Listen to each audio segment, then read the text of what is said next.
There are concerns eating disorders are becoming more common among teenage boys. The Butterfly Foundation believes high school children are being influenced to take part in diets by TikTok influencers.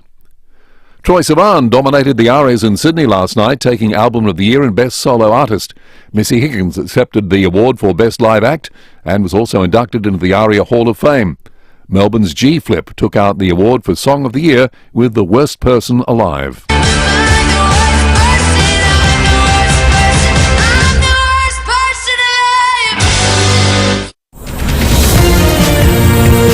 Now turning to 5AA Sport. Gliderol Garage Doors, adding strength, style and safety to your home. Gliderol.com.au. And here's Tom Wren. Thank you, Graham. After much hype and speculation for months, Adelaide has decided to pick Sid Draper with its first selection at last night's draft. The South Aussie midfielder arriving at the club with pick number 4. Port's pick ended up coming at 15 and they took small forward Joe Berry. Sam Lawler from the Greater Western Victoria Rebels became the number 1 pick. He's off to Richmond and Lawler says the Tigers have told him they'll help him handle the pressure that comes with being the number 1 pick. I think once you get to a club after the draft, it kind of settles down and you can just work towards it and chip away. So yeah, I just can't wait for that. Audio there thanks to Fox. North Melbourne selected midfielder Finn O'Sullivan with pick number 2. Let's go to cricket. Adam Gilchrist says Nathan McSweeney is well equipped to make his test debut tomorrow. The South Australian captain will open the batting alongside Usman Khawaja against India in Perth. Gilchrist says McSweeney will be given every chance to succeed. Selectors try to give a little bit of security to players when they come in, and I think the nature of the beast generally allows players at least a couple of games to perform. You know, if he got knocked over twice cheaply, they're not going to say, oh, he's done, he didn't make it. Both sides will train today ahead of the opening test, which starts tomorrow. And the first of Australia's 2 golf majors tees off in an hour's time at Royal Queensland in Brisbane. It's a stacked field, including defending champion Minwoo Lee, former world number 1 Jason Day, and LIV Golf stars Cameron Smith, Lucas Herbert and Mark Leishman. And that's the 5AA Sport. Thanks, Tom. Now the 5AA forecast. Stay cool. Service your aircon at Automasters. And keep cool with Cool Now, Pay Later options. Hot days ahead, mostly sunny 34 today. Tomorrow partly cloudy 36. Saturday showers 31, then Sunday showers 26. Currently it's 16. More news as it happens on 5AA. At Coles, save with great half-price specials this week. Like half-price Ferrero Rocher 16-pack 200 grams, now just $9. Perfect for a stocking stuffer. That's great value, hands down, at Coles. Offer ends Tuesday. $20,000. Sounds awesome, yeah? Imagine winning it. Edwardstown Mazda and only Edwardstown Mazda is giving you the chance to win $20,000. Buy a new, demo or used car from Edwardstown Mazda during their incredible 2024 plate clearance sale and you're in the draw. Why would you go anywhere else? Your dream Mazda and $20,000? It's gotta be Edwardstown Mazda, the number 1 destination for Mazda in SA. T's and C's apply. T24/1786. So here we are, in our world. The world we've built together this year. Every tackle, every goal, every moment leads to this. The 2024 NAB AFLW Finals. We've done the work, and so have you. Feel the final moment before the bounce, when everything is on the line. So what are you waiting for? Visit women's.afl to get your tickets now. Finals. See you at the W. Hey Dad, it's me. You're a man in the know. Know a good electrician? Sure do. Call BMS Electrical. They came out last week and were fantastic. They rewired the shed, installed a new ceiling fan and put 4 downlights in the veranda. Best of all, they arrived on time, gave me an accurate quote and explained exactly what needed to happen. You can trust them. Here, let me get you their number. As always, you know Dad. BMS Electrical, where trust is our trade. Call 8274 0100 or find us online. Hi, I'm Jo. I'm a registered nurse and I work with St Louis Home Care as a clinical care coordinator. St Louis was started by my great-grandmother and is Adelaide wakes up with FIVEAA, David Penberthy and Will Goodings, Tom Wren for sport, Jade Robran on the scene as it happens, Graham Goodings and Jess Adamson with the news that matters to Adelaide. Breakfast with David and Will, bringing together the names you trust with everything you need to know to start your day. Always live, always local and only on FIVEAA. Always Adelaide. Drive away in the Tucson Hybrid by Hyundai from just $46,990 drive away. T's and C's apply. David Penberthy and Will Goodings, FIVEAA Breakfast. 6:07, good morning to you. Welcome to Thursday on FIVEAA Breakfast. Welcome to the 21st of November and welcome to the 30-degree plus days. We've got a spate of them ahead. If you like hot weather, you're going to love the next 4 days. We'll talk about that with the Bureau a little bit later this hour. We're going to spin the movie wheel, find out what Lucy's going to be reviewing. It was a hell of a lot of fun last week as people sort of put their hands over their eyes and peek between their fingers as she reviewed Animal House. Then, a little bit later in the morning, Matt Abraham will spin of the week. His takeouts from the Black by-election. We'll hear those for the very first time. Warren Pearce is in town, the CEO of the Association of Mining and Exploration Companies. He'll be in the studio after 8:30. And we'll also be chatting with Peter Richardson, the on-site coordinator of the Riverbank display. It was something we were chatting about earlier in the week, getting a sense of whether people loved it or loathed it, and some people loved it because they loathed it. David Penberthy, good morning to you. Good morning, listeners. Good morning, Will. I hope Pete Richardson wasn't listening the other day. To the jury? About it wasn't. What was the form of words? Legendary or lame. Legendary or lame. And a lot of people said, so lame it's legendary. Yeah, I don't think that's the intention of the people who run it, though. I think they're in on it. No, I don't think they set out to create what some people, I stress, describe as a lame display. It's a beloved part of... If it's successful, you shouldn't quibble with the reasons. You just accept that it's successful and it works. Yeah. For people for a range of reasons. I did make that Cozzy joke, though, didn't I? You did make the Cozzy joke. Yeah. I like the headline on the front of the Tizer today. Jane Slomack Smith. That is a very good pun.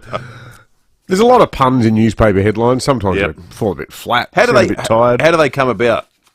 Oh, normally group conversations. People just sit there throwing ideas around, and the layout people sit there going, just typing headlines in, because you've only got a finite amount of space. You know, you've got, on a tabloid front page, you have a maximum, unless it's war, you know, which mercifully we don't have to use that often in Australia. You've normally got between 11 and 13 characters wide. So that's sort of, you know, you're not going to get a word like inconsequential into a newspaper headline in a tabloid newspaper. But everyone sort of sits around late in the day, tossing ideas around, writing them up on the screen, seeing what fits, seeing what works. But yeah, Jane Slomack Smith, for the story about how the Adelaide City Council is looking at whether some or all of the CBD goes to 30 kilometres an hour. Have you ever had a dumber idea in your life? Sam Dado, I think, is going to go out in the street and get the pulse of the people on this. So what and we'll do the full details at 7. But they're going to essentially got 3 plans. One's all 30. One's a mix of 30 and 40, and the other one's sort of a mix of 30 and 50. You know the funniest part? Well, there's 2 bits that are funny. One is, without having actually done a thing, they've already somehow managed to spend, $130,000? 120, 130? Yeah. And the other thing is, you know why there are 3 30-kilometre zones in Adelaide already? Because the council bought the wrong tiles.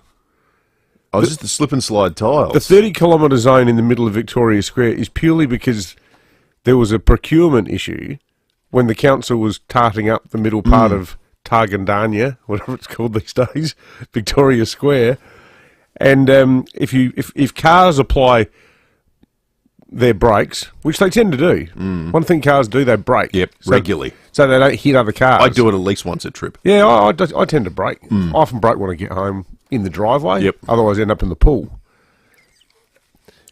So maybe they didn't realise that cars were going to be braking on the middle of Grote Street. that they just sort of keep going like that bus in the movie Speed, starring Dennis Hopper and Sandra Bullock, and a young goofy Keanu Reeves. You think? That's why That's an interesting thought. That's why we've got a 30 zone in Great Street for about 15 metres. Well, I was wondering if it was a Trojan horse, this. They're suckering people in with a 30k an hour speed limit, but the reality is they've just agreed to pave every single road in Adelaide with those tiles. Pave paradise. Pave paradise and put up a 30k sign. That's right. I was going to say this later. I don't know what till you've got till it's gone, Will. We'll take some calls on this, obviously, about turning the city entirely into a 30k zone. 8223 You can text us on the Duttons text line. Matt Pantelis did a good job on this yesterday. We'll play some of his chat with Jane Lomax-Smith. But we work in the city. This is one we got a real vested interest in. I travel to the city multiple times a day. Yeah. On the way in, when there are no people, you can hit the speed limit. Yeah. On the way out, when there are lots of people, good luck ever getting close to 40 or 50. Well, exactly. So the whole thing is a purely academic exercise if it's based around reducing the potential for injury to pedestrians, because the only time you get close to hitting that speed limit is when there are no pedestrians. Yeah. And I wonder too, I reckon, like you think about the appalling crash that almost claimed Ben Hyde's life from the Advertiser. Now that guy was doing 170 because he was a complete arsehole and a lunatic. That's the short version of what happened with that bloke, Luigi, scumbag that he is that he was lying through his teeth in court. He was driving like a damn maniac, and he ended up robbing a bloke of his career and also robbing a family of their dad and their husband. So old Luigi's not going to stop and think, well, is it 30, 40, 50 or 60 here? You know, I reckon the crashes that happen because of genuine stupidity or selfishness. Yep. So, like, for everyone else who's just doing the right thing, we know how to drive cars at 50 kilometres an hour. And as you say, you change your driving according to the conditions. If it's Friday night, you're on Goodyear Street, and everyone's spilling out of Moonta Street, getting some hot ken mee or going out for a steak at Gaucho's or heading back to the market car park with all of their Friday night shopping from the Central Market, you're not going to go down Goodyear Street doing 50, are you? It's not possible. No. I like this from Rob on the Duttons text line. He says he once tried to get the meaning of inconsequential into a news headline, but then realised it doesn't matter. Thank you, Rob. 0248081395.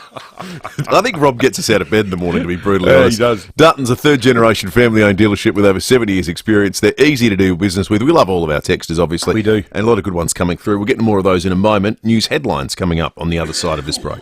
At Spotlight's Christmas sale, VIP save 30 to 60% off curtains and blinds. Saxby Curtains and Blinds, $39. And VIP save 40% off Christmas, including decorations, trees, and much more. All backed by a bargain guarantee. Sale on now. Exclusions apply. At Spotlight, it's what you make it.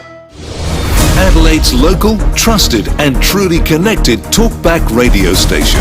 5AA. Always Adelaide. Hi, Brady Bitt here from Mawson Lakes Mazda. There's a lot to like about Mawson Lakes Mazda.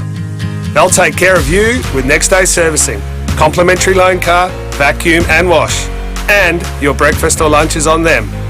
Your car gets a love too with their state-of-the-art service centre brimming with top-trained mechanics. At Mawson Lakes Mazda, they'll look after your car and look after you. Mawson Lakes Mazda, just a short drive from the city. Are you an event space like a wedding venue, sports club or restaurant? If so, you're probably well acquainted with plastic trestle tables. You know the ones, they don't line up properly.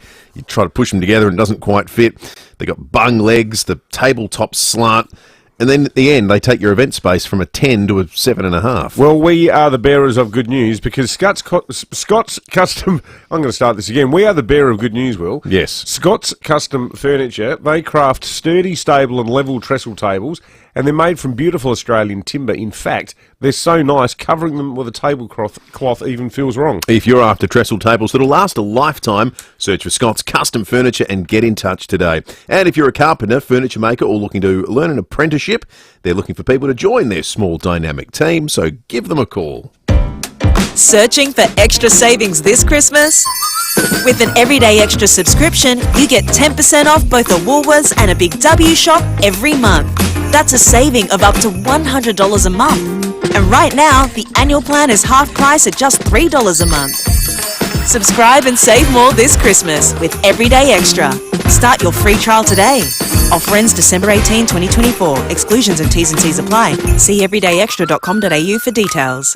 City Discount Tires. Get saving now with City Discount Tires. We're offering great deals on the world's top brands in tires, wheels, suspension and parts. Suitable for four-wheel drives, SUVs and passenger cars, including Falcon, Michelin, Pirelli, Kumho, Hankook and many more. Finance options available. Search citydiscounttires.com.au and locate your nearest dealer today. City Discount Tires. We're driven by value. City Discount Tires. 5AA Breakfast is streaming live right now. To watch, simply head to 5AA on Facebook or YouTube. Don't it always seem to go that you don't know what you've got till it's gone? Drive away in the Tucson Hybrid by Hyundai from just $46,990 drive away. T's and C's apply. David Penberthy and Will Goodings. 5AA Breakfast. You should do the Alan Partridge back announce. And that was Joni Mitchell with Big Yellow Taxi, in which Ms. Mitchell complains about the fact that they've erected a parking lot in Paradise, which would have, of course, alleviated the parking pressures in Paradise, a point Miss Mitchell fails to grasp with her myopic worldview. Still a good song. We don't need to reenact Alan Partridge. I think we live it far too often. Self-recognition. Exactly. Let's have a look at the news headlines of this Thursday morning. The RAA's analysis of 2024 crash data in SA shows the state remains off track to meet its road safety targets. And an alarmingly high number of fatalities are older road users. 80 people have lost their lives so far this year, 734 seriously injured. Of the 80 people killed, 37, or nearly half, 46%, were aged 60 or older. Wow. That's a huge percentage, isn't it? Yeah, massive. It's funny, isn't it? For the amount of time we spend talking about P-plate drivers. I guess there's a survivability issue of accidents with older people as well that would skew that specific bit of data. Yeah. Yeah. Older cars, maybe like, even. Do you know that formula for working out the survivability of burns? Apparently it's reasonably reliable. So you multiply, you add your age to the percentage of burns you've sustained. So if you're a baby and you've got 80% burns, you're probably going to be okay. Okay. Because if the number tips over 100, you're into the danger zone. Age plus percentage. So if you're 60 and you've got 80% burns, it's not happening. Good night, nurse, pretty much. Is that right? Yeah, so 30 plus...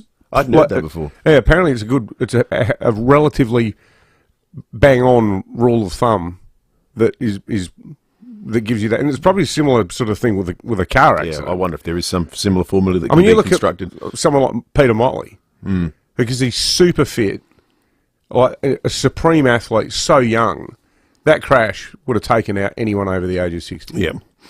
Companies who fail to enforce the federal government's social media age restrictions could be fined up to $50 million. Children under the age of 16 will be banned from Instagram and TikTok under the bill. It's going to be introduced to Parliament today. There'll be likely some amendments that come about from the coalition, but they broadly support the concept as well. $50 million. Are we going to see any successful prosecutions? Do you guess? If I said the line was 0.5, are you taking the over or the under? Well, it's a huge fine. It's a massive fine. Surely it's tiered. Like surely, first offence, yeah, you're right. It would be multiple and flagrant breaches would get you to $50 million. Yeah, it'd be like an ACCC type thing. I think you're right. The Australian National University has revealed its word for the year for 2024, Colesworth. Colesworth. Never heard it before in my life, word of the year. Widespread dissatisfaction with the cost of groceries and an investigation into questionable price policies at Coles and Woolies has led to word nerds at ANU to crown Colesworth as the word of the year.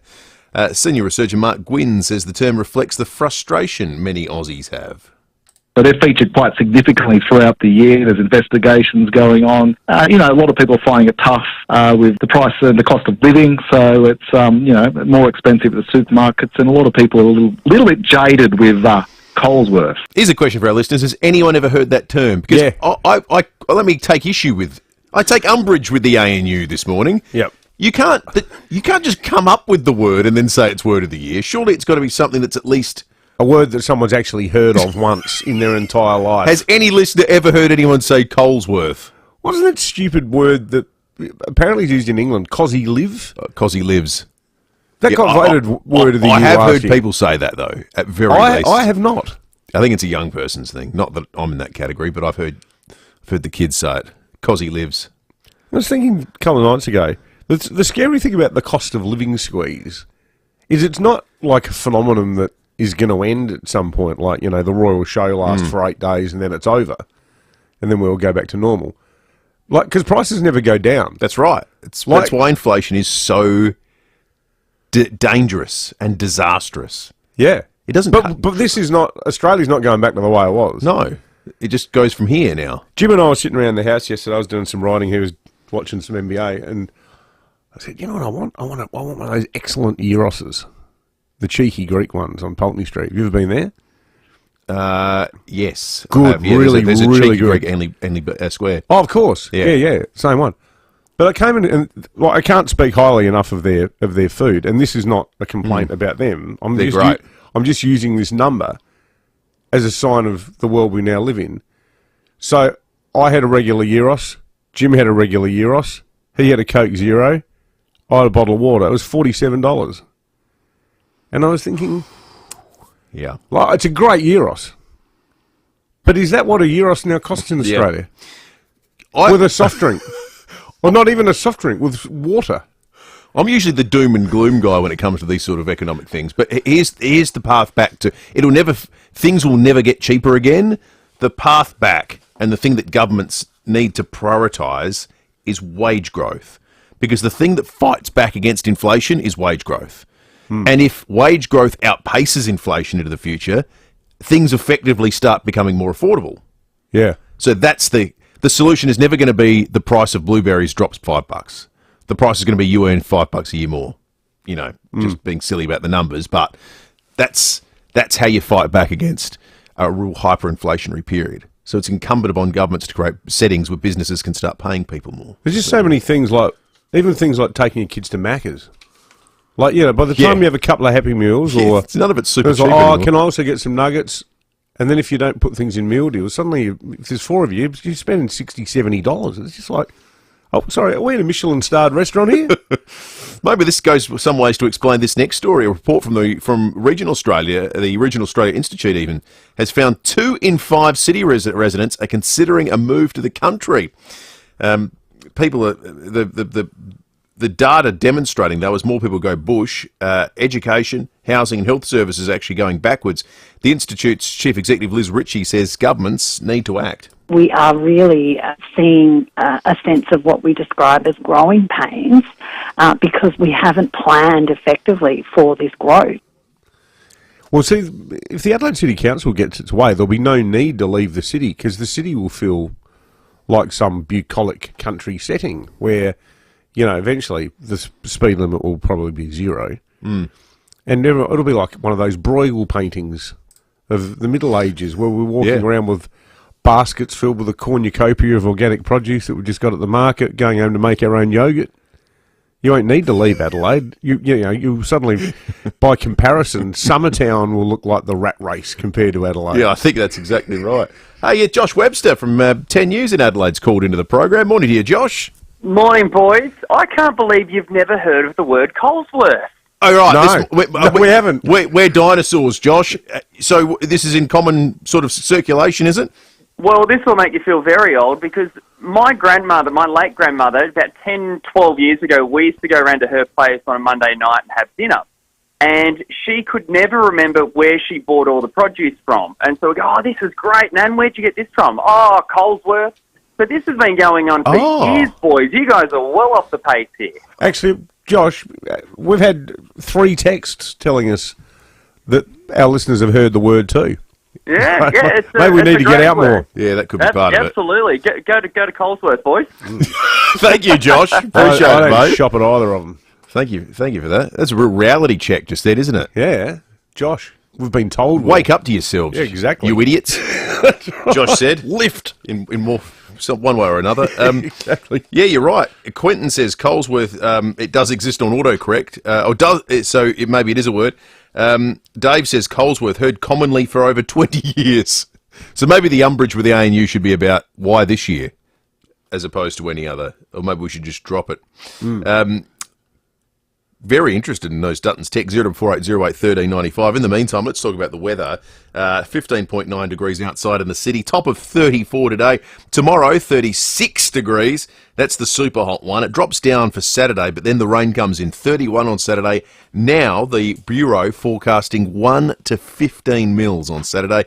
Sunday, 26. 0 to 15 mils forecast. I'm guessing we won't get 30 over the course of the 2 days, but whatever we don't get Saturday, we'll get on Sunday. So it's going to be a wet weekend and a good one for the gardens.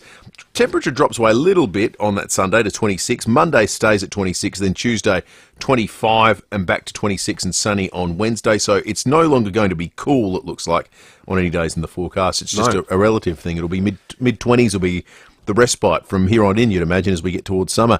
Tom Wren's in the 5AA Breakfast studio to talk sport. Big night last night, the AFL, with the draft. Colours, custom design, any house, any style, glider or garage doors, glideroll.com.au. Morning, Rennie. Morning, Will. Morning, David. Yeah, we'll start there, Will. It was a big night, and after much speculation and hype and intrigue, what will they do? Who will they take? Is it going to be Harvey Langford? Is it going to be Sid Draper? Could it even be Jagger Smith?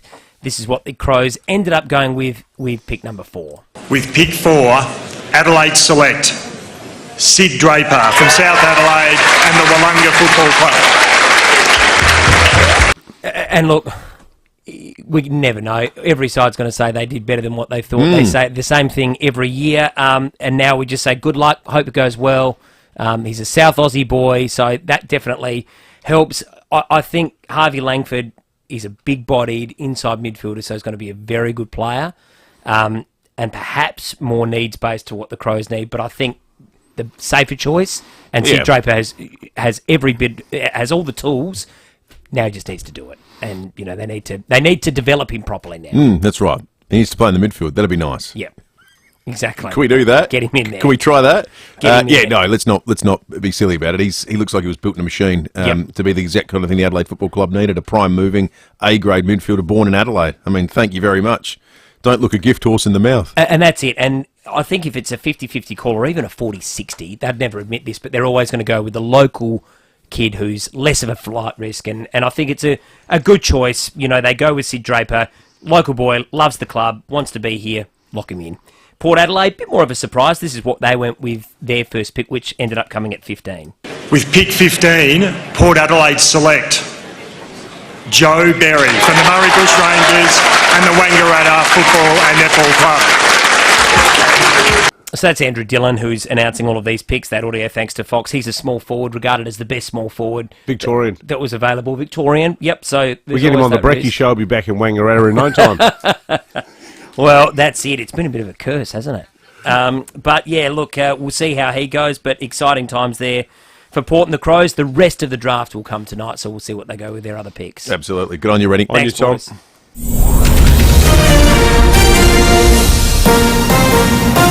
This is 5AA News. Always Adelaide. Mostly sunny, 34 today. With the 6:30 news, I'm Graham Goodings. Physio, Pilates, hydro, massage, podiatry and exercise classes. Physio Extra's Holistic Care. PhysioExtra.com. Companies who fail to enforce the federal government's proposed social media age restrictions could be fined up to $50 million. Children under 16 would be banned from apps like Instagram and TikTok under a bill to be introduced into Parliament today. The Coalition supports the principle of the legislation but is likely to put forward some amendments. The federal government's being urged to boost spending on outer metropolitan areas in the lead-up to the next election. New research shows a stark divide between Australia's outer suburbs and inner-city suburbs when it comes to investment in healthcare, education and sporting facilities. National Growth Areas Alliance Chief Executive Bronwyn Clark says the urban fringes could have a major impact on next year's election. Since the last election, demographics and the populations in outer suburban areas have changed. So many new people have moved into these areas that their voting preferences are untested, and there's real potential in 14 marginal seats for significant change. Meantime, a report from the Regional Australia Institute has found 2 in 5 city residents are considering a move to the country. But as more and more people go bush, data shows housing, education and health services are going backwards. The Institute's Chief Executive, Liz Ritchie, says governments need to act. We are really seeing a sense of what we describe as growing pains because we haven't planned effectively for this growth. The RAA's analysis of 2024 crash data in SA shows the state remains off track to meet its road safety targets. And an alarmingly high number of fatalities are older road users. 80 people have lost their lives so far this year, with 734 seriously injured. Of the 80 people killed, 37, or 46%, were aged 60 or older. There are fears more than 1 in 8 adolescent boys have an eating disorder. Gabriel Hodson has more. Back in 2020, 12.8% of Australian boys met the diagnostic criteria for an eating disorder. With growing numbers of worried parents contacting Eating Disorders Families Australia, the groups told News Corp it could now be actually a lot higher. The Butterfly Foundation says signs to watch out for in males include severe dietary restrictions as part of a rigid exercise regime. Some engage in binging in preparation for a period of restricted eating, which can be seen as a way to maintain muscle without weight gain. Experts are pointing to social media with adolescent boys drawn to the bulk and shred trend and gym workouts with extreme results. A major award for a local visual effects company bringing Hollywood blockbusters to life. Mel Asher has the details. South Australia's Rising Sun Pictures has been named the 2024 Australian Exporter of the Year. The Adelaide-based company was established in 1995, working its magic behind the scenes for almost 3 decades. Its silver screen credits this year include The Fall Guy, Deadpool and Wolverine, and Harold and the Purple Crayon. Other recent credits include The Marvels, Indiana Jones and the Dial of Destiny, and Elvis. Rising Sun Pictures has more than 340 artists and supervisors across its 2 Australian studios. Now turning to 5AA Sport. Colours, custom design, any house, any style. Gliderol Garage Doors. Gliderol.com.au. Tom Wren, a big night at the draft. Massive night, wasn't it, Graham? So much excitement. Adelaide in the end deciding to go with the local Sid Draper with its first selection in last night's AFL draft. The 18-year-old was taken with pick 4, while the Power took small forward Joe Berry at pick 15 with its first selection. The Tigers selected powerful midfielder forward Sam Lawler with pick number 1. Lawler's been compared to the now retired Tigers champion Dustin Martin, but Richmond's list boss Blair Hartley says he doesn't like making player comparisons. He's his own man, he's really strong-willed, he's got a great appetite for the contest, and yeah, I think we just, I'm not big on comparisons. I'd love Sam to start from the beginning and work his way up and forge his own career. Audio there thanks to Fox. Let's go to cricket. Hannah Darlington's taken 3 wickets and hit the winning runs in the Sydney Thunder's 4-wicket win over the Melbourne Stars in the Women's Big Bash. That guarantees their spot in the finals. In tennis, Italy has won the Billie Jean King Cup in Malaga without dropping a set in the final against Slovakia. And the Australian PGA Championship is just getting underway at Royal Queensland. The marquee group of Cameron Smith, Jason Day and Minwoo Lee will tee off shortly. And that's the 5AA Sport. Thanks, Tom. Now the 5AA forecast. Stay cool. Service your aircon at Automasters. And keep cool with Cool Now, Pay Later options. Mostly sunny, 34 today. Tomorrow partly cloudy, 36. Saturday showers, 31. Sunday showers, 26. Currently it's 17. More news as it happens on 5AA. Drive away in the Tucson Hybrid by Hyundai from just $46,990 drive away. T's and C's apply. David Penberthy and Will Goodings, 5AA Breakfast. 24 minutes to 7. Kevin Rudd's spoken overnight. You're going to hear from him after just before 7 o'clock this morning. We've got a Smeg appliance to give away as well. No. We're going to help out Kevin this morning in the spirit of our question. We're going to help. He needs a bit of help. Kev. Heavy Kevy. So we're going to help him out, and you might win a Smeg appliance in the process, folks. So stay listening. That's coming up in the next 15 minutes. Lucy's in the studio to talk movies. Should we do a couple of Dutton's texts quickly though first, because there's a mountain of them that have come in. At Dutton's third-generation family-owned dealership with over 7 years' experience. Dutton's easy to do business with. A lot of discussion about Colesworth. Michael's texted saying it's been a term for a while. Vicky, however, is in the Will and Dave camp. She says, I must have been living under the same rock as you boys. I've never heard of it either. One here from John Will. If wage growth is your answer, you can say goodbye to small businesses or look forward to paying $30 for a year or so. No, but John, we're not talking about like the imposition of wage growth or government mandated wage growth. It's wage growth as a function of successful and healthy businesses. Because they can afford it. Because they're profiting more and they're doing better. So it's incumbent upon a government to create an environment in which business can prosper. E.g. cutting their power bills. People can benefit from increased wage growth, and that's the only way we can catch up to the damage that inflation's already done. Rosie Ree Colesworth. Never heard the word in my 80 years. Good on you, Rosie. 55, and I haven't heard it either. Steve wants to know if Colesworth sell humble pie. And Wally the Walnut says Mrs. Lord Slomax doesn't want cars in the city, only cyclists and pedestrians, and I don't go there anymore.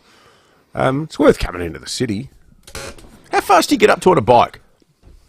Well, it depends if you're Alberto Contador or me. 20-ish, Sam Dado says. All right, so you're not in danger of hitting 30 k's an hour. Downhill you go like the clappers. Yeah, but there's no hills in the city really, is there? Montefiore Hill. Yeah, well, coming down there, you'd get up to a fair old clip. All right, let's talk movies. Like get hit by a golf ball. Jump on the Foodland Supermarkets Facebook and YouTube live stream. Lucy's here and ready. Sam Dado has the wheel. The clacker is at number 10, which is where it's starting this morning. That's what that's officially called. Oh, really? Did you know that? I didn't say his clacker. I said that thing. It's now on 22. That reminds me of a fantastic headline in the NT News. The greatest newspaper headline ever. Why I stuck a cracker up my clacker. Yeah, remember that? What do you call that thing that separates the numbers on a spinning wheel? I don't know. It'd be a handy word to know for Scrabble. Well, I just made it up. Like the end of a shoelace. Do you know what that's called? No. An aglet. Well, there you go. Yeah. I knew that one. Yeah. I've heard that before. I didn't remember it, but it rings a bell. The movies are better on the big screens at Wallace Cinemas, Mitcham, Mount Barker, Noarlunga, and the PiccadillyWallace.com.au. Luce, what number? Sam says it's a flapper. Flapper, good. I'm not sure that's better. Flappers, were they the dancers during the Roaring Twenties? Doing the Charleston? Yeah. Right, the number is 22. The year is 2022. Oh, very recent. Sounds sus. So Promise it's you it's not. So it's a rubbish Marvel movie, is it? Yeah, what else has been made? Top Gun. Top Gun Maverick. Oh, yes. Do I have to have seen the first one to see the second one? Nope. Because I haven't seen the first one. It is up against All Quiet on the Western Front. Ooh, who directed that? Which is a remake of the original? Everyone went quiet. I don't know. It's a set during World War I, this film, directed by Edward Berger. Edward Berger?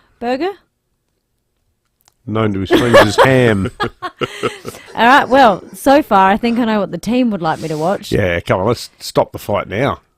No, hang on, that's not the point of this segment, David. Top Gun Maverick. I'm not making any more bets with you either, Lisa. I can't afford it. Not after I bought that Euros yesterday. Yes, and donating the But 50. So I honoured it immediately. Did I not? Yes, you're very good. Next time we saw each other, I had my $50 ready for you. I'm just in my mind, All Quiet on the Western Front's a film like from 70 years ago. So I confess I haven't seen this new version. 8223 000. You can text us on the Duttons text line, and same ending. Someone gets a Wallace Cinemas double pass just for casting their vote. What's Lucy watching? Top Gun Maverick or All Quiet on the Western Front? World War I film. You know what I've realised somehow is that it premiered at the Toronto International Film Festival and then was released to streaming on Netflix. I'm wondering if this was even in cinemas. Might have been straight to video type scenario. Why is this on the list? Straight to the... no, you know what? It's a reflection of 2022. The real world movies don't just go to the cinemas anymore. Yeah, true. They stream. Now, Sam... Top Gun Maverick literally saved film, though, so... Yeah, Sam went and saw Top Gun Maverick 4 times in the cinema alone. Yeah. I'd be interested in our listeners' thoughts, too. Do you need to have seen the first one? I don't think you really do. No, you don't. There's this fantastic hi-fi place on Marion Road, Blackwood Sound Centre, and I went in there one day with the guys, wonderful, wonderful people, and they had one of those surround sound setups. It was like absolute home cinema on steroids. Was Top Gun playing there? And you could... They had the Blu-ray disc of the new Top Gun, and we watched the start of it, of the jets taking off on the aircraft. Well, that would have sounded amazing. Mind-blowing. So I've watched the start of the first Top Gun 3 times, and I've fallen asleep every single time after 10-15 minutes. What's happening at that point in the original? Well, I don't know. I don't know. You know what the problem is? The secret of watching Top Gun is having the sound up really loud. Yeah, that might help. That's part of the experience. Let's take some calls. Darcy, good morning. I'm going for All Quiet on the Western Front. Have you seen it, Darcy? Yeah, so it's in the perspective of German soldiers, not the Allied soldiers. Yeah, it's based on a book that was written, but it's fabulous in the 20s. Well, there we go. Yeah, there's a vote we didn't think we'd get first of all. all. Sam and Theberton, good morning. Good morning. Hey, Lucy, have you got surround sound? I do not. Oh, you do not. You better invest some because you're going to watch Top Gun. Thank you, Sam. Wilbur, good morning. Wilbur. Yes. Hey, mate. How you going? All Good, Quiet thanks. on the Western Front. Brilliant movie. Thank you. Can you answer it for us, Wilbur? It went straight to streaming, right? You didn't go and see it in the cinemas or didn't know about it in cinemas? No, I saw it. I reckon it was Netflix. Yeah, okay. Netflix. Okay. Good. This is part of our new reality of watching films, isn't it? Brent the Milky, good morning. Good morning, Will, David, and of course Lucy. Hello, Brent. I feel the need for speed. Top Gun Maverick. Thank you, Brent. 2-0. Raymond in Salisbury, good morning. Good morning, boys. How are you? Good, thanks, Raymond. Yeah, I like All's Quiet on the Western Front, the original. I didn't know that there was a remake. I looked for that one, but no, my vote's for Maverick, man. That's a cracking movie. And if you did see the first one, this one will just... if you thought the first one was good, I should say, this one will just leave you gasping. It was fantastic, eh? Yep. Yeah, it's superb. Absolutely love it. I'm with you, Liz. I've never really seen Top Gun properly, the first one, but I feel like I know enough about it. I've seen bits of it. I've never actually sat down and watched the whole thing all the way through. You know what? It's terrific, but it's not the world's most complex narrative. You know, you're not going to tease out you don't need to watch it over again and do film study to tease out the nuances of character motivation. It's not like watching Mulholland Drive, is it? That's right. It's not a David Lynch. Have you seen Mulholland Drive? Never even heard of it. So you've never watched any films by David Lynch? Don't know who that is So you've either. never seen Elephant Man, Blue Velvet, Nope. Wild at Heart, Nope. Mulholland Drive? Nope. Top Gun Maverick for Never those... seen Eraserhead? No. Okay. Top Gun Just Maverick checking. for those who also want to watch along today is available on Amazon Prime, Apple TV and Google Play, all streaming services that you have to pay to sign up to and then pay to rent the movie. Oh, well, time to chat with the boss.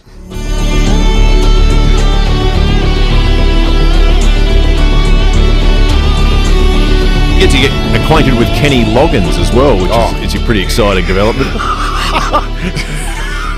Mr. Kenny Loggins, man. Few Dutton sticks on What's this. that from? We're just talking about how great Kenny Loggins is. Kenny Loggins. Who's Kenny Loggins? Highway to the Danger Zone. No, Ah, yes, I know the song. Okay. that's from the original. He sang Footloose too, didn't he, Kenny? Yes, I think he did. I'm just sorry, I'm looking What at a- the Dutton's what an text. oeuvre, what a back catalogue. Tony says, Lucy, you need to see Top Gun before you can watch Top Gun Maverick. It's you can have a double feature. Good luck having Lucy sit through a double feature, Tony, is all I'll say. Louise says, my husband has the new Top Gun on DVD. It is his go-to movie. The soundbar bits all over the house, as loud as it can go. I think he's watched it at least 6 times just this year. Good on you, Louise. If you listen to Kenny Loggins, you know you're watching a good movie too, because he not only did the Footloose theme song, he did the theme song to the movie Caddyshack. So there you go. There you go. Ah, I'm all right. Not Caddyshack again. Come on, Luce. You know you liked it. Good luck, Luce. Looking forward to the review. See you tomorrow. All right, we're going to check traffic and come back with police and weather in just a moment. Thanks, Will, and morning, David. Roads looking okay today. We're accident breakdown free. Good news in the East Parklands. Adelaide 500 has been packed down for another year, and all roads are back open this morning, which is good. Works at Hallicode to keep in mind. Lonsdale Road near Perry Bar Road, and getting a little bit busy south road at Karata Park, just near the Anzac Highway underpass. Early morning, Canberra 2, Burton Road at Paralawi. Lunch made easy at OTR. Grab an eat sandwich for just $5. Perfect for those on the move. Don't miss this tasty deal. OTR.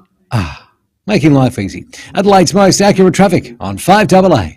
$20,000. Sounds awesome, yeah? Imagine winning it.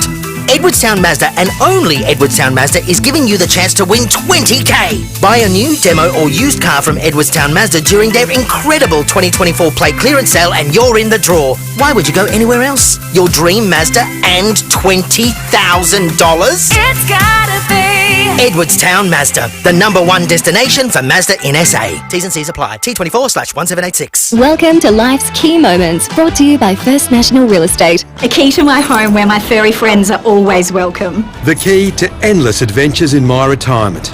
The key to growing our own veggies and plenty of space for the kids to play. The key to living the dream away from the big smoke. The kids and girls night every night. Your key to happiness awaits. Visit firstnational.com.au or call 1800 032 332. First National Real Estate. We put you first. If you're thinking of building or you're renovating your kitchen, you've got a lot of choices to make, but the first choice should be Smeg. We have an amazing Smeg showroom right here in Adelaide. Deputy Distributors in Dudley Park, and inside you'll find the full Smeg range on display. And they've got everything from ovens, cooktops, dishwashers and fridges to wine cellars, kettles, toasters and more. Smeg seamlessly pair powerful performance with architectural design. All their stuff looks sensational. And how about the cooking demonstrations? I've done one myself. Best way to work out how to get the most out of your Smeg oven. And we're not talking like the crazily expensive products here, like an entry-level oven like the one I've got. It is just, you can hammer nails with that thing all day long, and it comes up brand new every time. Smeg, they've been proudly made in Italy since 1948. Its colour, design and technology is world famous. Smeg, technology with style. Visit the Smeg showroom today at Deputy Distributors, Harrison Road in Dudley Park. Well, everybody's gonna buy Hoyt spices. Everyone's gonna save $1 or $2. Everybody's gonna buy Hoyt spices, yeah. Look for Hoyt's most popular household herbs and spices at your supermarket. Whole black pepper, 4-colour peppercorn mix, oregano, mixed herbs, vanilla sugar, sesame seeds, poppy seeds. Refill your empty spice jars with value to spice up your kitchen. You'll be happy with Hoyt's at Coles, Woolworths and all good independent supermarkets. Hoyt's spices, yeah. Drive away in the Tucson Hybrid by Hyundai from just $46,990 drive away. T's and C's apply. David Penberthy and Will Goodings, 5AA Breakfast. 11 minutes to 7, time to check in with the Weather Bureau about what are going to be a couple of really warm and then very wet days ahead. Mark Adelack has the specifics for us at the Bureau. Morning to you, Mark. Good morning. How are you going? Yeah, we're well, mate. So starting with today. Today we're presuming we're going to get above the 30-degree mark? I think so, yeah. We're looking at around 34 degrees this afternoon for a maximum temperature. Probably a little bit warmer in the north, 36 for Elizabeth, Parafield. And closer to the coast, perhaps a little bit cooler with the sea breeze kicking in the afternoon. Glenelg heading for a top of around 32 degrees this afternoon. Tomorrow, warming up, 36 degrees forecast, but also we're looking at some very warm nights as well, with minimum temperatures getting down just to 22, 23 degrees over the next couple of nights. So pretty uncomfortable conditions for the next couple of days with these warm days and warm nights. Adding to that, we see an increase in humidity as well as we move into the weekend, and the showers coming through Saturday, Sunday. Looks like a pretty wet weekend with some significant rainfall totals possible overnight Saturday night into Sunday. So, interesting couple of days coming up. Good stuff, Mark. Get the air conditioner fired up. It's going to be hot. Yeah, it certainly is. Let's head to SAPOL. Senior Constable Jen Cullinan's on the line. Jen, a woman's been arrested for traffic offences at Fairview Park. What's happened? Yes, good morning. It was about 10 to 8 last night. Police attempted to stop the Subaru sedan on Bicentennial Drive at Golden Grove. However, the driver refused to stop. The Polair was up at the time and tracked the car along Yatla Vale Road into the back streets of Fairview Park. And a man and woman left the vehicle and attempted to walk off, but were swiftly stopped by patrols. Now, the pair, a 43-year-old woman from Queenstown and a 34-year-old man from Golden Grove, were arrested for numerous offences, including driving at a speed dangerous, failure to truly answer, and driving with an expired licence. So they're going to go to court in December and January next year. Bit to explain there. Jen, also, a drink driver's been caught 3 times over the limit. Yeah, and this was at Brooklyn Park last night, about 11:15. Police stopped a Toyota sedan on Sir Donald Bradman Drive and breath tested the driver. He was a 41-year-old man and produced a reading of 169, which is more than 3 times the legal limit, and also checked on his licence, and he was disqualified. So he's been reported for drink driving, disqualified driving, and he's going to go to court at a later date as well. Thanks for that, Jen. Senior Constable Jen Cullinan there from SAPOL. Funny the pattern of people who don't think the law applies to them, often don't think it applies to them in various guises, be it the fact you've got to have a licence or that there is a limit to how much blood alcohol content you can have in your system. Well, this is the point we're making in the context of the City Council debate about the speed limit. It's only going to make it more annoying and irritating and slow for law-abiding people to get from A to B. People who speed, the people who drive while they're on drugs, the people who drive while they're stonkered, they're going to keep doing it anyway. So what's the problem we're solving here? Unless there is a huge amount of evidence that there's been a significant surge or a continuing high number of crashes between 40 and 50, what are we talking about? Yeah, all good questions. We've got a question for you this morning that might win you a Smeg blender, thanks to the great people at Debney Distributors, who we love. Great place to go. You should head in there. It's remarkable, the range of Smeg stuff they've got on display there.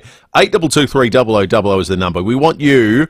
This might be out of character for the program, but we want to help out Kevin Rudd this morning. He's going to have his first powwow with the US President-elect Donald Trump at some point in the future. Well, is he? Well... Unless he gets yanked, let's assume he is. Well, Trump has to agree to turn up. That's true. For the purpose of this, though, let's assume it's going to happen. I really want it to. Oh, me too. Rudd would be packing it, wouldn't he? Well, He'd be absolutely terrified. That goes to our question this morning. What's he packing? What peace offering could Kevin Rudd bring Donald Trump at their first meeting? To say, let bygones be bygones. I've brought you... What? Your answer could win you a Smeg blender. Get calling right now. 8223 is the number. What could Kevin Rudd bring Donald Trump as a peace offering? The Smeg blender will be given away in the next 4 minutes, so get calling. He did record this video, did Kevin Rudd, overnight. Have a listen. The election of the President of the United States is an important moment for the world. It's important for our region. It's important for Australia. Here at the Embassy, we've been working hard through the course of the last year to ensure that we were well prepared for this moment. And the bottom line is, we're ready. The team here at the Embassy and the Government of Australia are ready to work closely with the new Trump administration to continue to realise the benefits of what is a very strong economic and security partnership.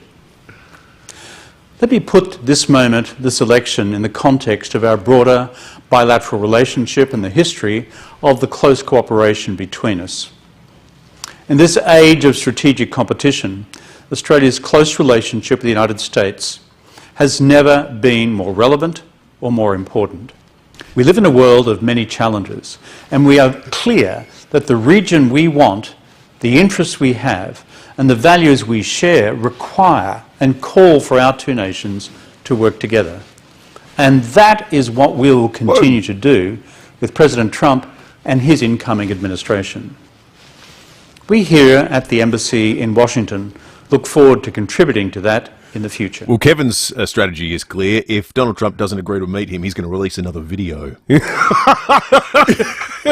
But some of the statements here on the absolute cutting edge of the uncontroversial. The US election is an important moment for the world. We live in a world of many challenges. I believe the children are our future. Teach them well and let them lead the way. He might platitude him to death. Mark in Hove, what should Kevin Rudd bring as a peace offering? Yeah, I think he should bring him a tandoori oven. So they can both break bread. They can do some cooking and roasting, and they can both look the same after about half an hour. Get the orange dye out. Oh, that's excellent. Thank you, Mark. Amelia in Brooklyn Park, good morning. Good morning. Hi, everyone.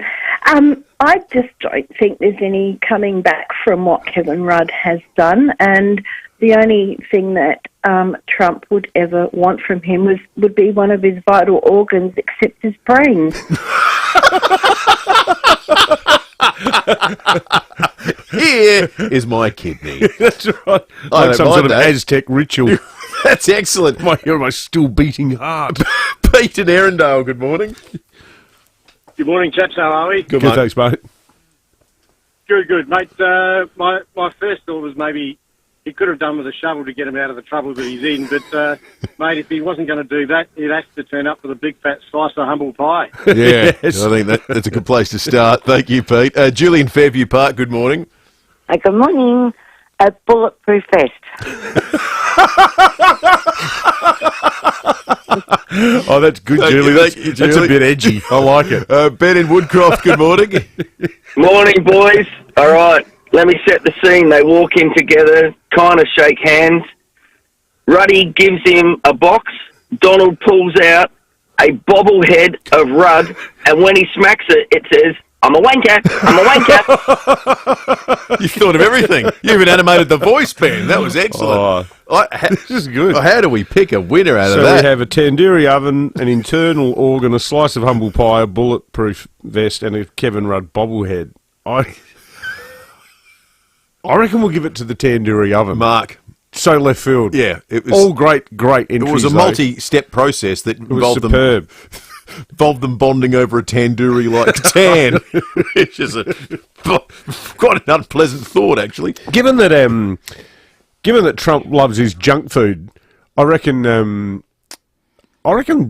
Australian hamburger, because Trump's always on the Maccas. He loves the Maccas. But imagine if you got him like a proper Aussie burger from like the Blue and White, North Adelaide. Oh, now you're talking. With beetroot. What about an AB? Or an AB. I think Trump would go berserk for an AB. Oh, he would, actually. Yeah, you can imagine him on Air Force One with Elon, just ripping the paper open. What would RFK make of that? Oh, he'd be really, really upset. I think he might quit the administration. That's right. No, you'd have to get RFK something from Nutrition Republic on King William Road, one of those protein balls or something like that. Big congratulations to Mark. That was excellent. Building or renovating your first choice, you're visiting the Smeg showroom at Deputy Distributors. Taste the difference with Smeg. Baby, here I am, I'm a man on the scene. Kia's most awarded SUV just got better with the refined 7-seat Kia Sorento. Now with a dual 12.3-inch panoramic display and Kia Connect technology. The Kia Sorento. Visit kia.com.au to find out more. Kia. Movement that inspires. Phantom Screens are the only manufacturer that make outdoor blinds up to 12 metres long. More than enough for an outdoor entertainment kitchen, a mini golf course, a herd of mountain goats, and the 190B Buster Mitchum. Since 1995, Phantom Screens have been improving homes with top quality, powder-coated, aluminium-framed retractable screens. Whatever space you have, there's a Phantom Screen for you at phantomscreens.com.au. Losing your grip on things? If painful and stiff hands are affecting the things you enjoy and everyday life, get in touch with Grip. Grip is a specialised hand and wrist practice with a team of highly qualified hand surgeons and therapists specialising in hand trauma, carpal tunnel syndrome, osteoarthritis, joint replacement, sports injuries, nerve pain and more. To get a grip on the life you loved before, free from hand pain, visit gripsurgery.com.au. Beaumont's Black Friday deals are unbeatable. Hybrid flooring cleared up to 25% off. Beaumont bargains from $19.95. Clearance tiles online up to 70% off. Beaumont's in-store and online. Unbeatable. T's and C's apply. At SCW Eurodrive, quality, service and delivery is entrenched in our DNA. We're the driving force in creating a competitive advantage for our customers. Visit scw-eurodrive.com.au. Driving Australian industry since 1982. The very latest news and information. This is 5AA News. Always Adelaide. Mostly sunny, heading for 34 today with the 7 o'clock news. Good morning, I'm Graham Goodings. Keep in shape with physio-instructed clinical Pilates and gym classes at 6 locations. physioextra.com. World-leading reforms to ban children under 16 from social media will be introduced into Parliament today. Zach De Silva reports. The government and opposition want to stop Australian children accessing platforms like Instagram and TikTok in a bid to protect them from online harm. After spending the last few weeks drafting its proposal, today Labor will introduce the restrictions into federal Parliament. The bill would allow social media companies who fail to enforce the 16-year age limit to be fined up to $50 million, but there'll be exemptions for messaging, gaming and educational platforms. The coalition may propose some amendments, but is likely to wave the bill through when it comes to a vote, meaning it could pass both houses by the end of next week. A third person is believed to have died from a suspected mass methanol poisoning in Laos. SMH The Age reports the American man was hospitalised but couldn't be saved. 2 Swedish nationals have also been reported dead. Australians Holly Bowles and Bianca Jones are still fighting for life.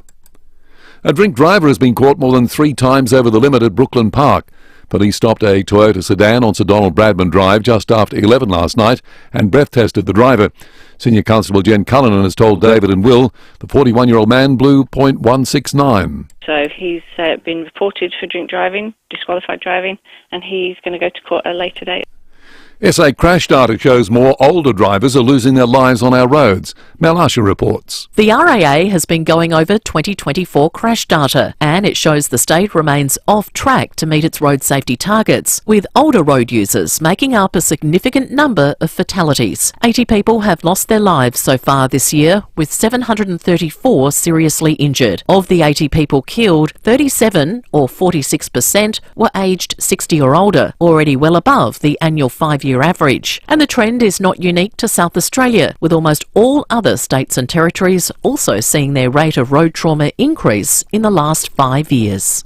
Australia's outer suburbs have worse access to healthcare, education and sporting facilities than inner city areas. The National Growth Areas Alliance is calling for more investment in the urban fringes ahead of the next federal election. It argues 14 marginal seats could be swung by government spending promises. Take care if you're heading to the beach over the next few days as the mercury heads into the 30s. There were multiple shark sightings along our southern coastline yesterday. A great white was spotted at Aldinga and several bronze whalers off Christie's. In both cases, the sharks were only around 100 metres offshore. Perth singer-songwriter Troye Sivan has won the ARIA Awards album Best of the Year, Best Solo Artist at the annual presentation in Sydney. I have had the craziest experience this year travelling the world, performing an album that I really just wanted to kind of bring people together through pop. It was like global pop was the whole idea, and so I've had just the most insane experiences this year. Missy Higgins, who's marking 20 years since her debut album, has been inducted into the ARIA Hall of Fame. Now turning to 5AA Sport. Gliderol Garage Doors, adding strength, style and safety to your home. Gliderol.com.au. Good morning, Tom Wren. And a very good morning to you as well, Graham. The first round of the AFL draft is complete, with Adelaide taking Sid Draper with its first selection. That came at pick 4, while Port Adelaide selected small forward, not Robbie Gray, Joe Berry with pick 15. He's been compared to Robbie Gray.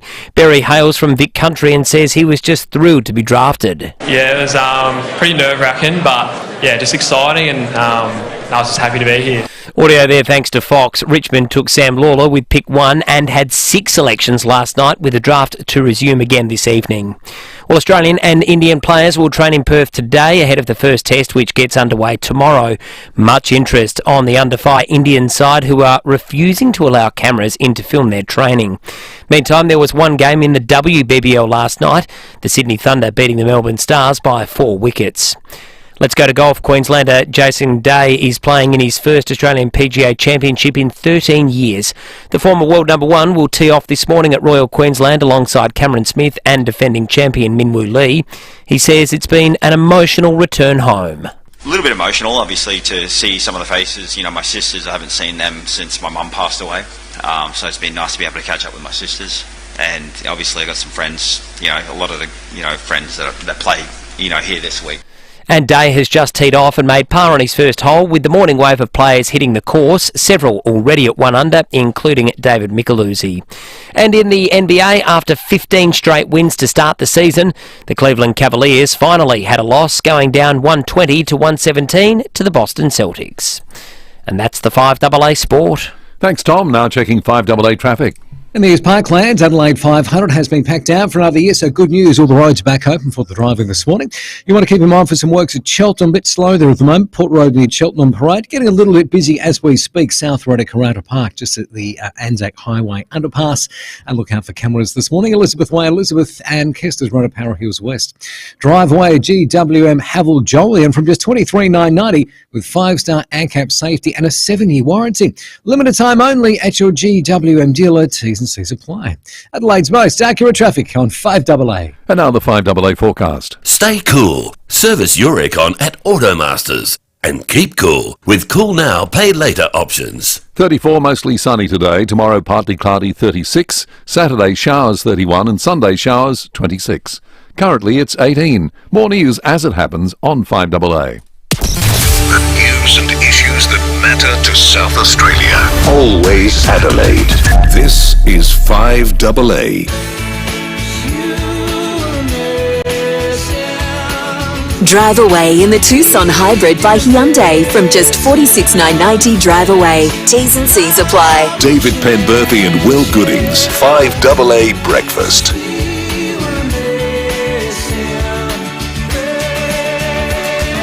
7 after 7, good morning to you. Welcome to Thursday if you're joining us for the very first time. It is the 21st of November today, the first of at least 3 consecutive days of 30 degrees plus temperatures before a serious amount of rain starts to come in over the course of the weekend, as we just heard from the Weather Bureau a short time ago. Coming up this hour on the program, Matt Abraham's going to join us. Out of 10, every time. Let's just say on the Black by-election fallout, he has some thoughts. Looking forward to that with Matt very shortly. We'll recap the sports show. The other thing you need to listen out for, and this is hugely important because we're starting to get to the pointy end of our competition to send 2 people away on a magnificent Silver Nova Silver Seas luxury cruise to Singapore. There are still 2 spots on the shortlist available this morning, and I can tell you very soon we're going to be playing the cruise ship boarding call, your chance to get on the shortlist and win $18,000 worth of cruise. Silver Sea Luxury Cruising and Phil Hoffman Travel, creating moments you'll never forget. Visit pht.com.au.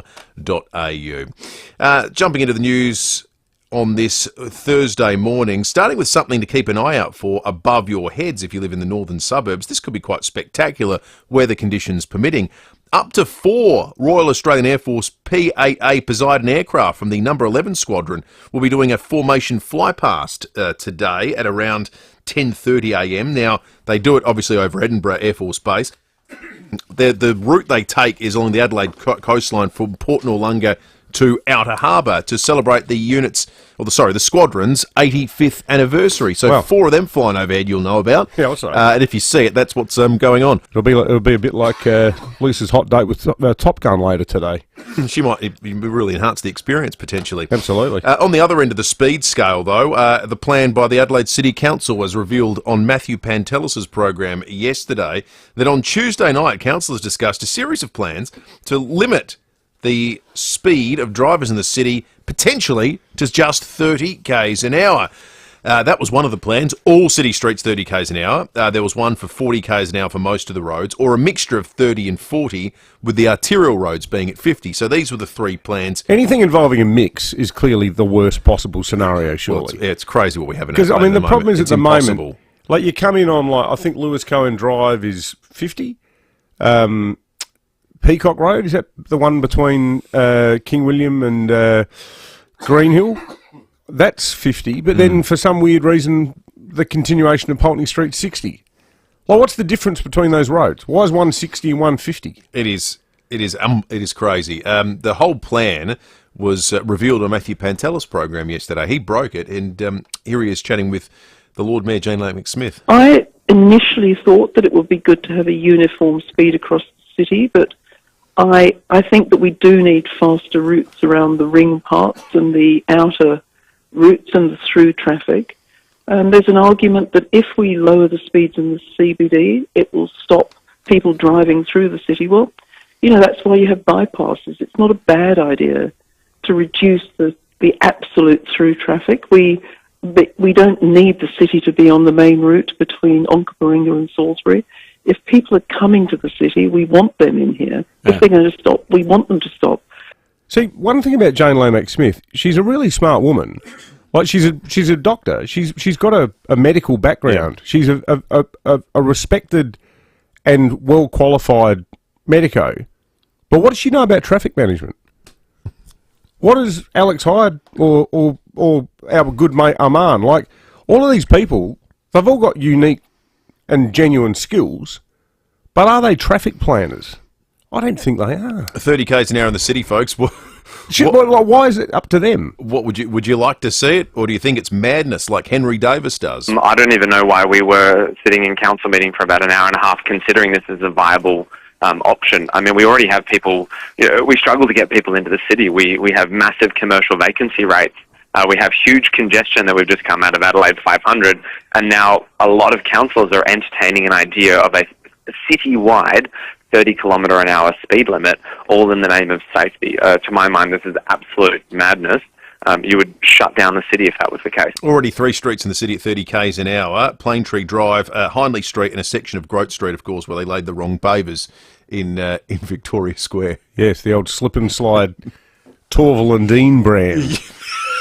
That's right. They should play Ravel's Bolero when you drive through there. As you slide along. What do people think? 30 k's an hour in the city. Good, bad, crazy, something in it? 8223 text us on the Duttons text line 0480 08 1395.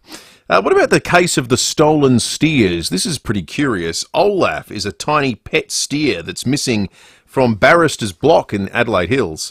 People might be familiar with it if you've visited the winery. Barrister's Block is beautiful in the hills. It's a great spot to go to. They were really badly affected by the bushfires, weren't they? They were. They were burnt out.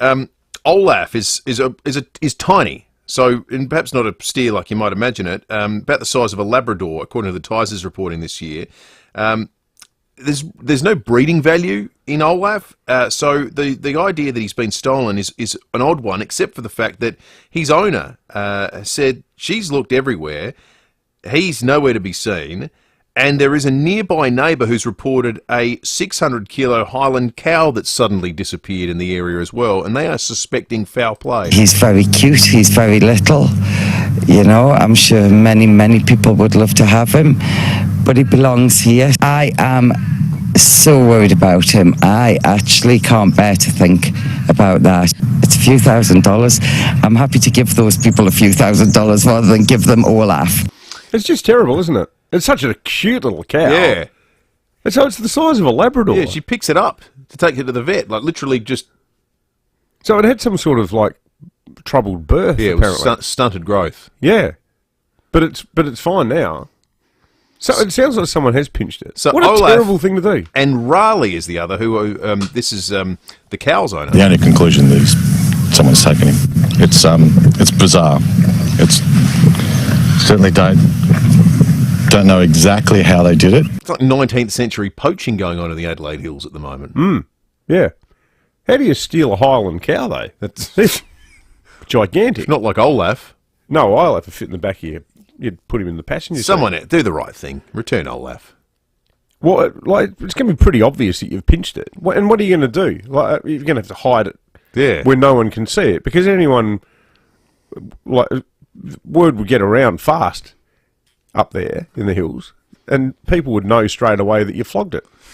We were mentioning too... Flogged them. Flogged them, indeed. We've mentioned over the course of the morning how hot it's going to be this weekend. It's going to drive a lot of people to the beach. And on that front, we say this not by way of being alarmist, but just it's the reality of living in this part of the world. There was a warning yesterday on social media at about 2:25 p.m. from Sapole. 3 or 4 sharks that were believed to be bronze whalers spotted just 100 metres offshore at Christie's Beach. So that's very suburban, very close to the shoreline, 100 metres. Relatively speaking. They're about 1.5 metres long, so 3 or 4 of them. There was no one in the water yesterday, so it was pretty easy to manage. The alarm was sounded in the immediate vicinity. That's going to be very different over the course of the next 3 days. They're only bronze whalers, though. Yeah.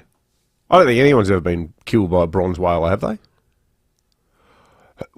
They're not too bad, are they?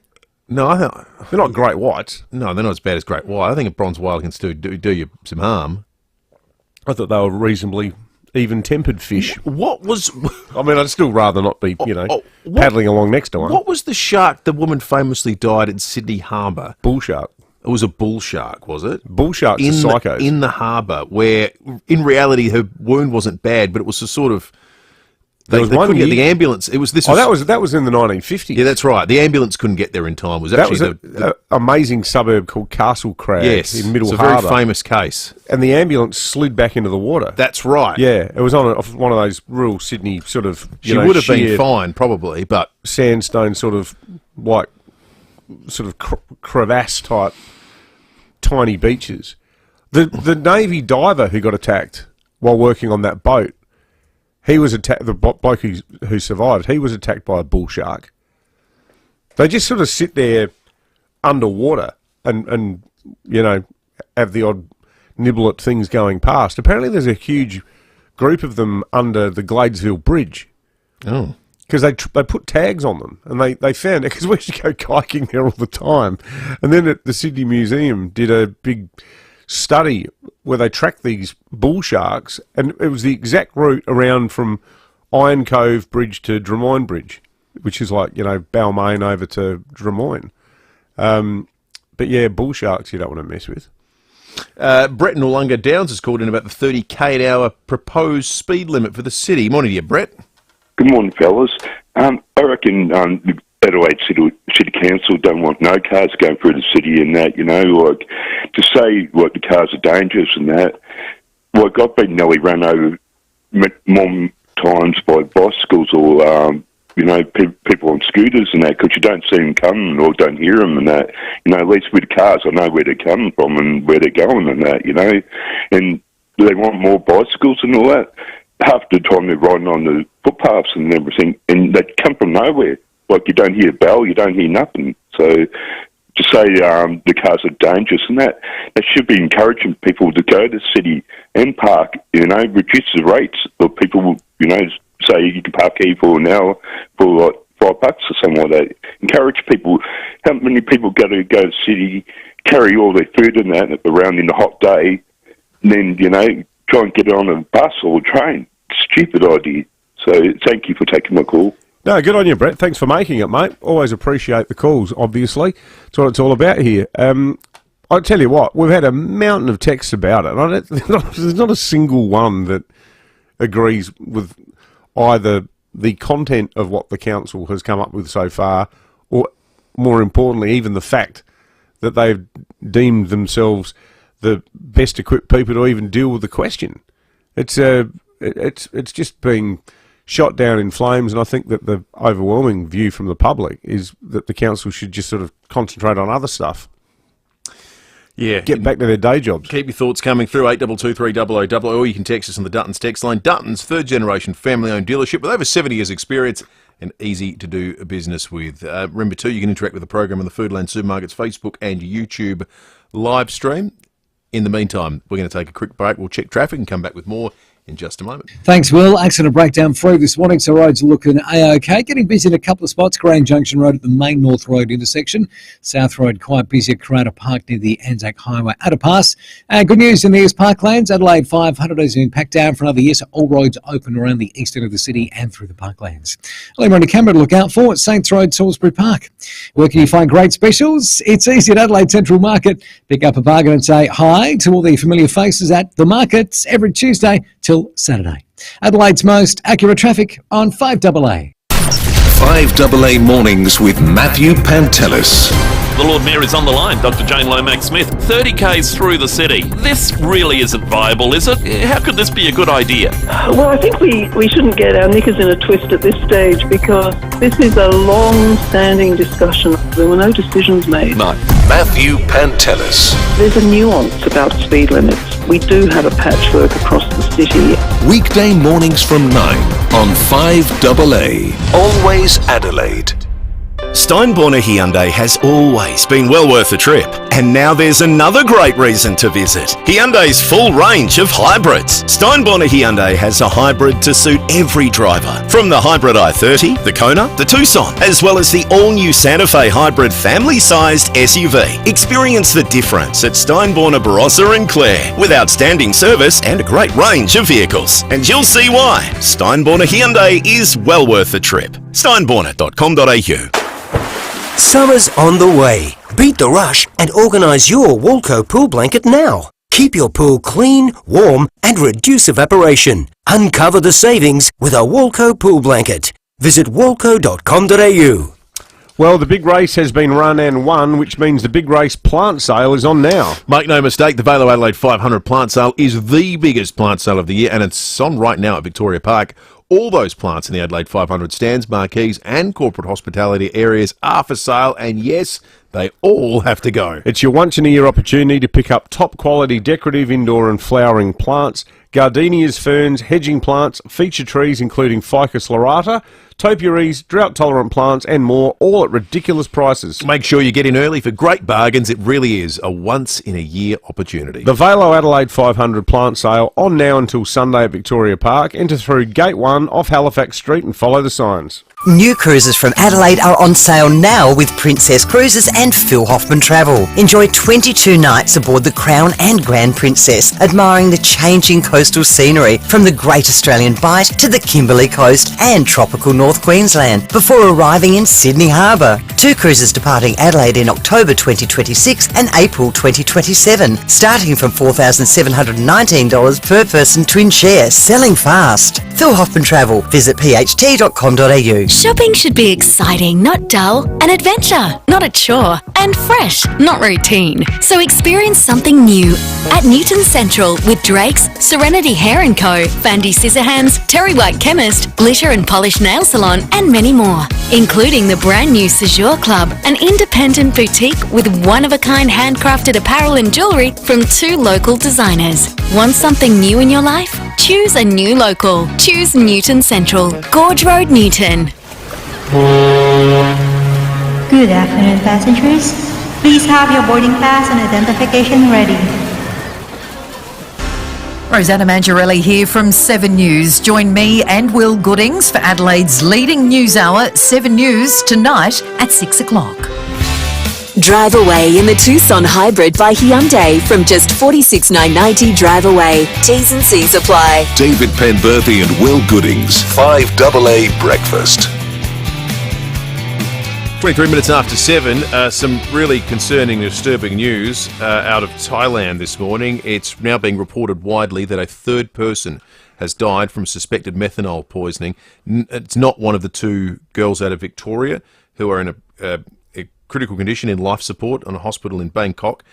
This is someone who was drinking at the same places in Laos, at the hostel that is in question, the Nana Backpack Hostel and the JD Bar are 2 places that the girls drank at with the suspicion that there was methanol poisoning. There was 2 other girls that have already died, quite tragically, and now a US citizen has as well.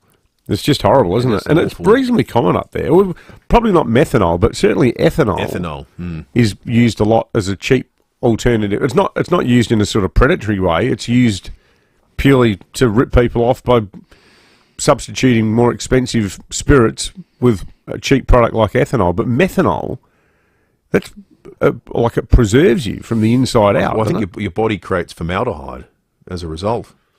Jeez. Yeah, it's absolutely a horrible story. So that's very sad news that's just developed in the last couple of minutes.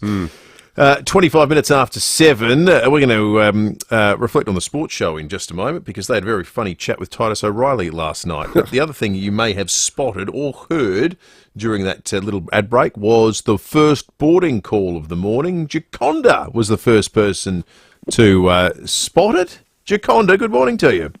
Good morning, guys. How are you? We're good, thanks, Jaconda. That's a beautiful name. What's the background of Jaconda?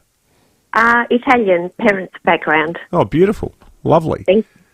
So are you hoping to... Have you ever been to the Mediterranean? Have you been to the Italian coast on a cruise, Jaconda? No, never. No cruising, ever? Oh, I have cruised. Port Lincoln, Kangaroo Island, but not the Mediterranean. Something the husband wants to do. Yeah, absolutely. Go back and see your ancestral home. Well, congratulations, Jaconda. You're on the short list, and it means you're one step closer to winning that $18,000 cruise. Thanks to Silver Sea Luxury Cruising and Phil Hoffman Travel, creating moments you'll never forget. Visit pht.com.au.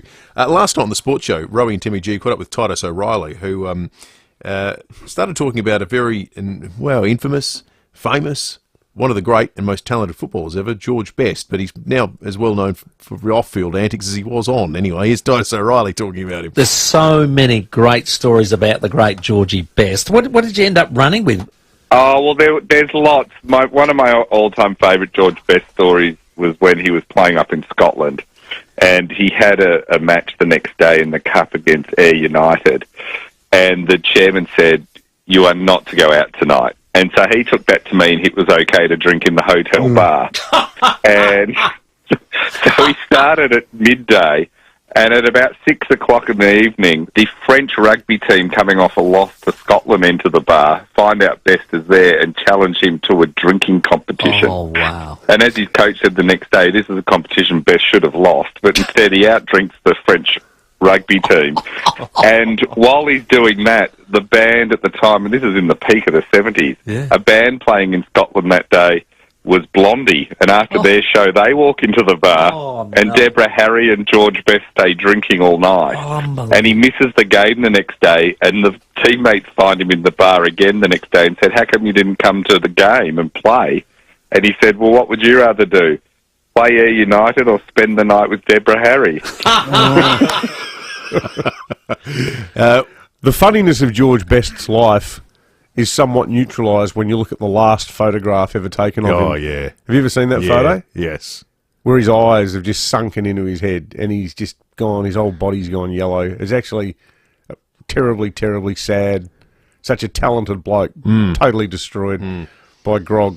And, it's you know, there are, I mean, there's so many funny stories about him. Like there's that one where some po-faced journalist from the Times arranged to meet him for an interview. And when he arrived, he was Best was in his room with two women who were Miss Universe finalists, drinking French champagne with a big pile of money on the bed.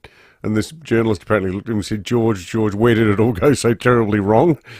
And Best sort of looked at him nonplussed, like, "What? Doesn't feel like it's going too wrong," just quietly. But for all the good times, you know, you wind up on a liver machine as yellow as a banana. Terrible. 5AA News is coming up on the other side of it. We're talking spin because Matt Abraham is in the building. Next time you pour Fluorio milk into your coffee or tea, over your cereal or in your smoothie, you're closer to being an SA dairy farmer than you think. 100% of Fluorio Co milk comes from our state's best dairy farmers and their families. So when you buy any Fluorio milk product, you become part of that big family too, doing your bit to support our farming families. Look for the local in your supermarket. Fluorio Milk Company. We're for SA dairy farmers. I'll grab a few people I know. We'll mark out some places to go. There's no invitation, just a destination, and that's the best freedom I know. Jump in the Jayco. Jump in the Jayco. Yeah, that's the best freedom I know. Black Friday at Adelaide Appliance Gallery is just around the corner, and we've got some excellent deals to celebrate, like 20% off selected Smeg appliances, 20% off Portofino and Victoria, 15% off Lanier and Dolce Steel Novo, 10% off Fab, Sapphire and Diamond dishwashers, as well as 10% off Fab and integrated refrigeration. With offers this good, some terms, conditions and exclusions apply. Call into 155 Paynham Road, St Peters and pick up a Black Friday special, or visit adelaideappliancegallery.com.au.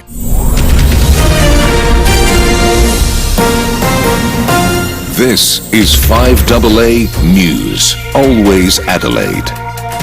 Mostly sunny and 34 today with the 7:30 news. I'm Graham Goodings. Physio, Pilates, hydro, massage, podiatry and exercise classes. Physio Extra's Holistic Care. PhysioExtra.com. Major reforms will be introduced into federal parliament today, banning children under 16 from social media. Companies who fail to enforce the rules could be fined up to $50 million. The government says the world-leading ban is about protecting Australian children from online harm. A key government investment fund will be directed to pour money into housing, clean energy and critical infrastructure. The $230 billion Future Fund has been set up to cover the cost of superannuation for public servants and politicians. The federal government says the fund's first priority will still be maximising returns, but opposition leader Susan Lee says forcing it to invest in certain industries is a bad move. The best way for the Future Fund to maximise its return for all Australians is for it to be left alone to get on with the job, not to have the investment mandate that actually is producing those strong returns now changed by this economically illiterate treasurer. Meantime, the federal government is being urged to invest more in healthcare and education in Australia's outer suburbs ahead of the next election. New research shows the urban fringes have worse access to essential infrastructure than inner city areas. The National Growth Areas Alliance argues 14 marginal seats could be swung by government spending promises. An American man has become the third person to die following a suspected mass methanol poisoning in Thailand. Two Melbourne women, 19-year-old friends Holly Bowles and Bianca Jones, remain on life support. A driver has blown more than 3 times over the legal limit at Brooklyn Park. Patrol stopped a car on Sir Donald Bradman Drive just after 11 last night and breath tested the driver. The 41-year-old blew .169 and was also found to have a disqualified licence. The Prostate Cancer Foundation has set an ambitious target, aiming for 0 deaths from prostate cancer within a decade. The number of men diagnosed with the disease is increasing each year at 72 per day. Foundation Chief Executive Anne Savage says Australians can donate to vital research this Giving Day. People can go to pcfagivingday.org.au to make a donation and leave a message on our wall of hope. We'd be tremendously grateful for everyone's support. Loved ones and former One Direction stars have gathered in a town northwest of London for the funeral of Liam Payne. UK correspondent Edward Godfrey. A white horse-drawn carriage carried Payne's dark blue coffin, which was draped in flowers and was bearing the words "Son" and "Daddy," a reference to his and former partner Cheryl's son, Bear. The service's time and location was a tightly kept secret. It's more than a month since the 31-year-old died, falling from a third-floor balcony in Buenos Aires. Guests at the service were requested to make a donation to a London hospital in Payne's memory. A major award for a local visual effects company bringing Hollywood blockbusters to life.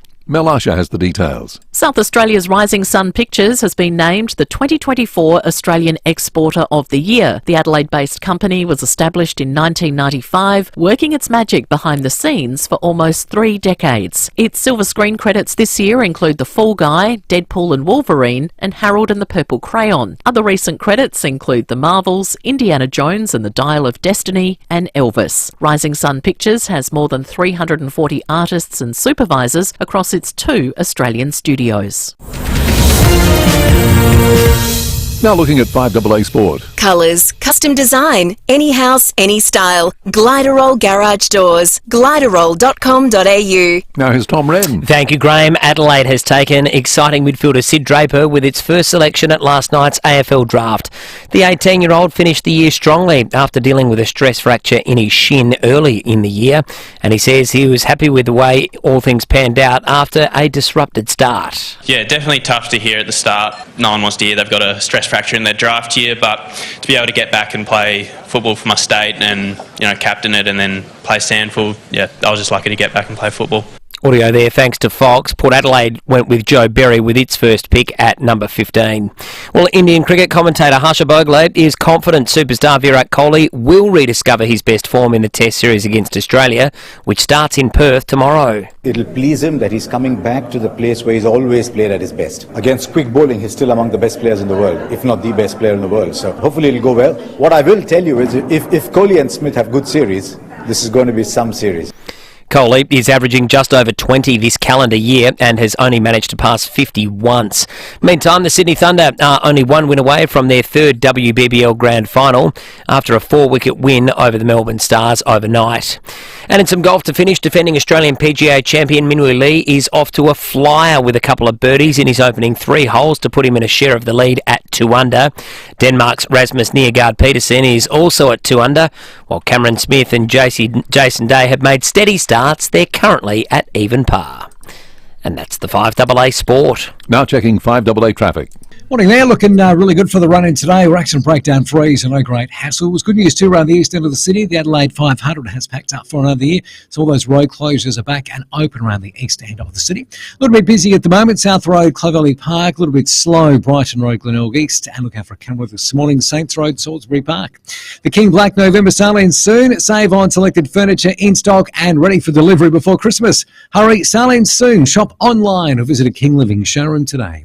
Adelaide's most accurate traffic on 5AA. And now the 5AA forecast. Stay cool. Service your aircon at Automasters. And keep cool with Cool Now, Pay Later options. Hot days ahead, mostly sunny 34 today, tomorrow partly cloudy 36, Saturday showers 31, and Sunday down to 26 with showers. Currently it's 20. More news as it happens on 5AA. If your business needs finance fast, speak to Universal Finance right now. Universal Finance make business loans easy. Unsecured business loans and business overdrafts. Universal Finance can help your business now with same-day settlements in most cases. See Universal Finance in Kent Town or search Universal Finance.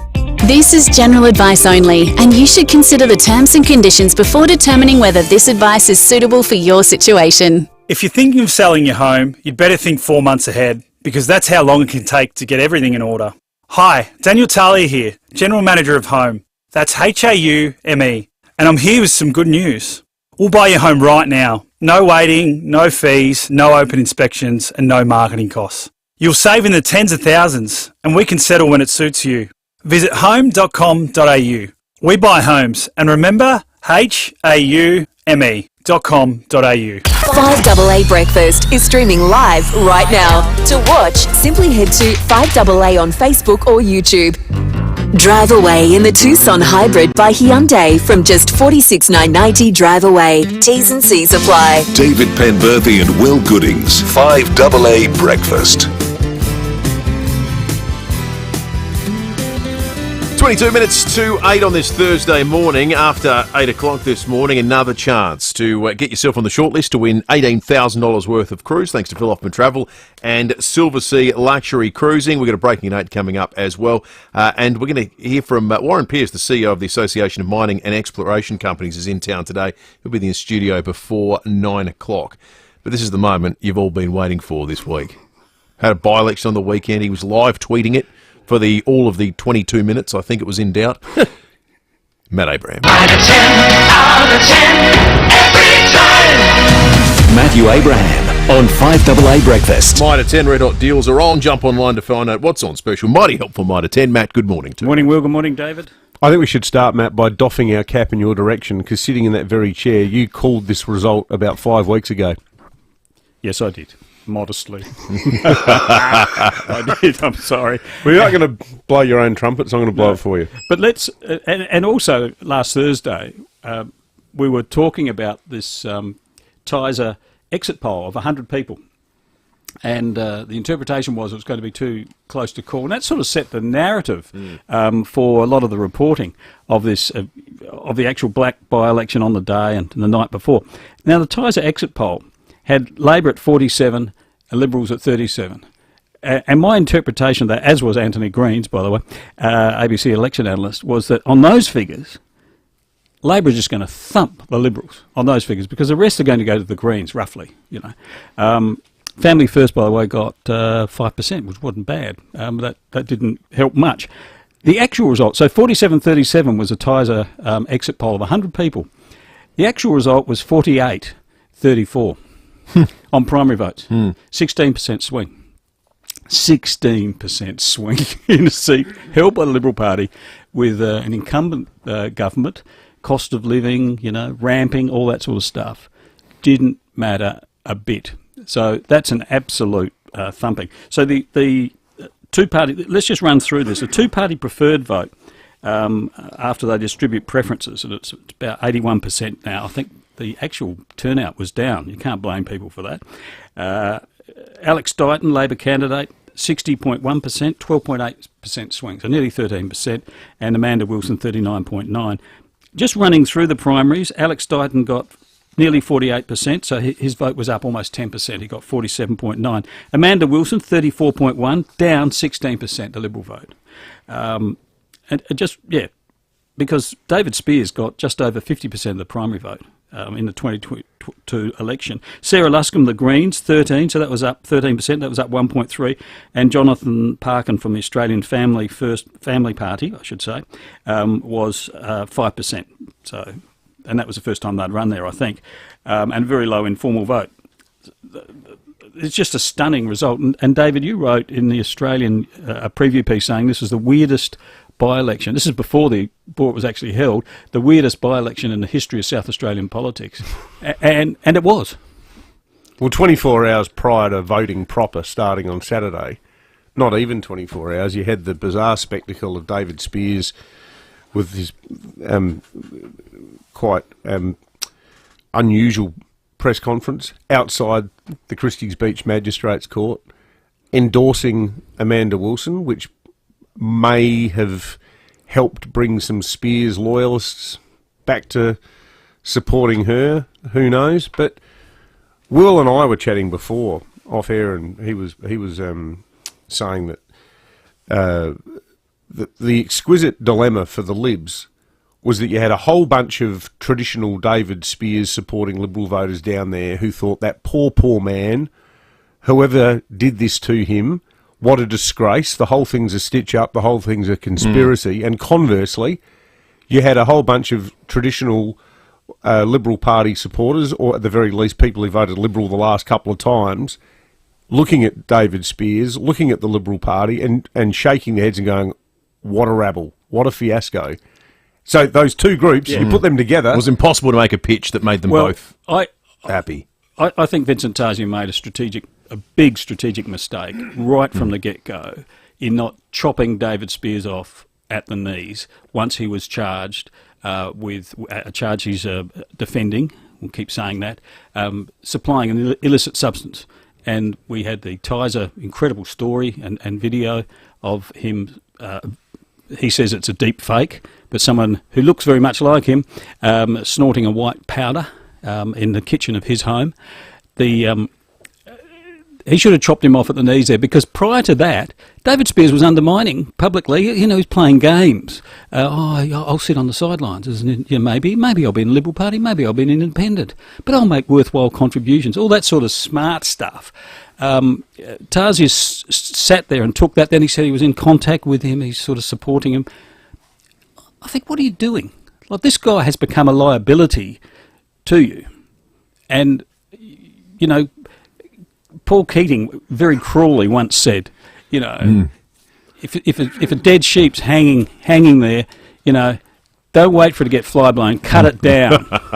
Or words that effect, cut it down. He also said, never cradle a mug, you'll die in your arms. That was that is one of the cruelest Keatingisms. But that's correct. I think that the sad human part of it, though, in Vincent Tazi's defence and other people in the Liberal Party, was they were genuinely worried about the bloke's well-being. So they felt a kind of moral obligation.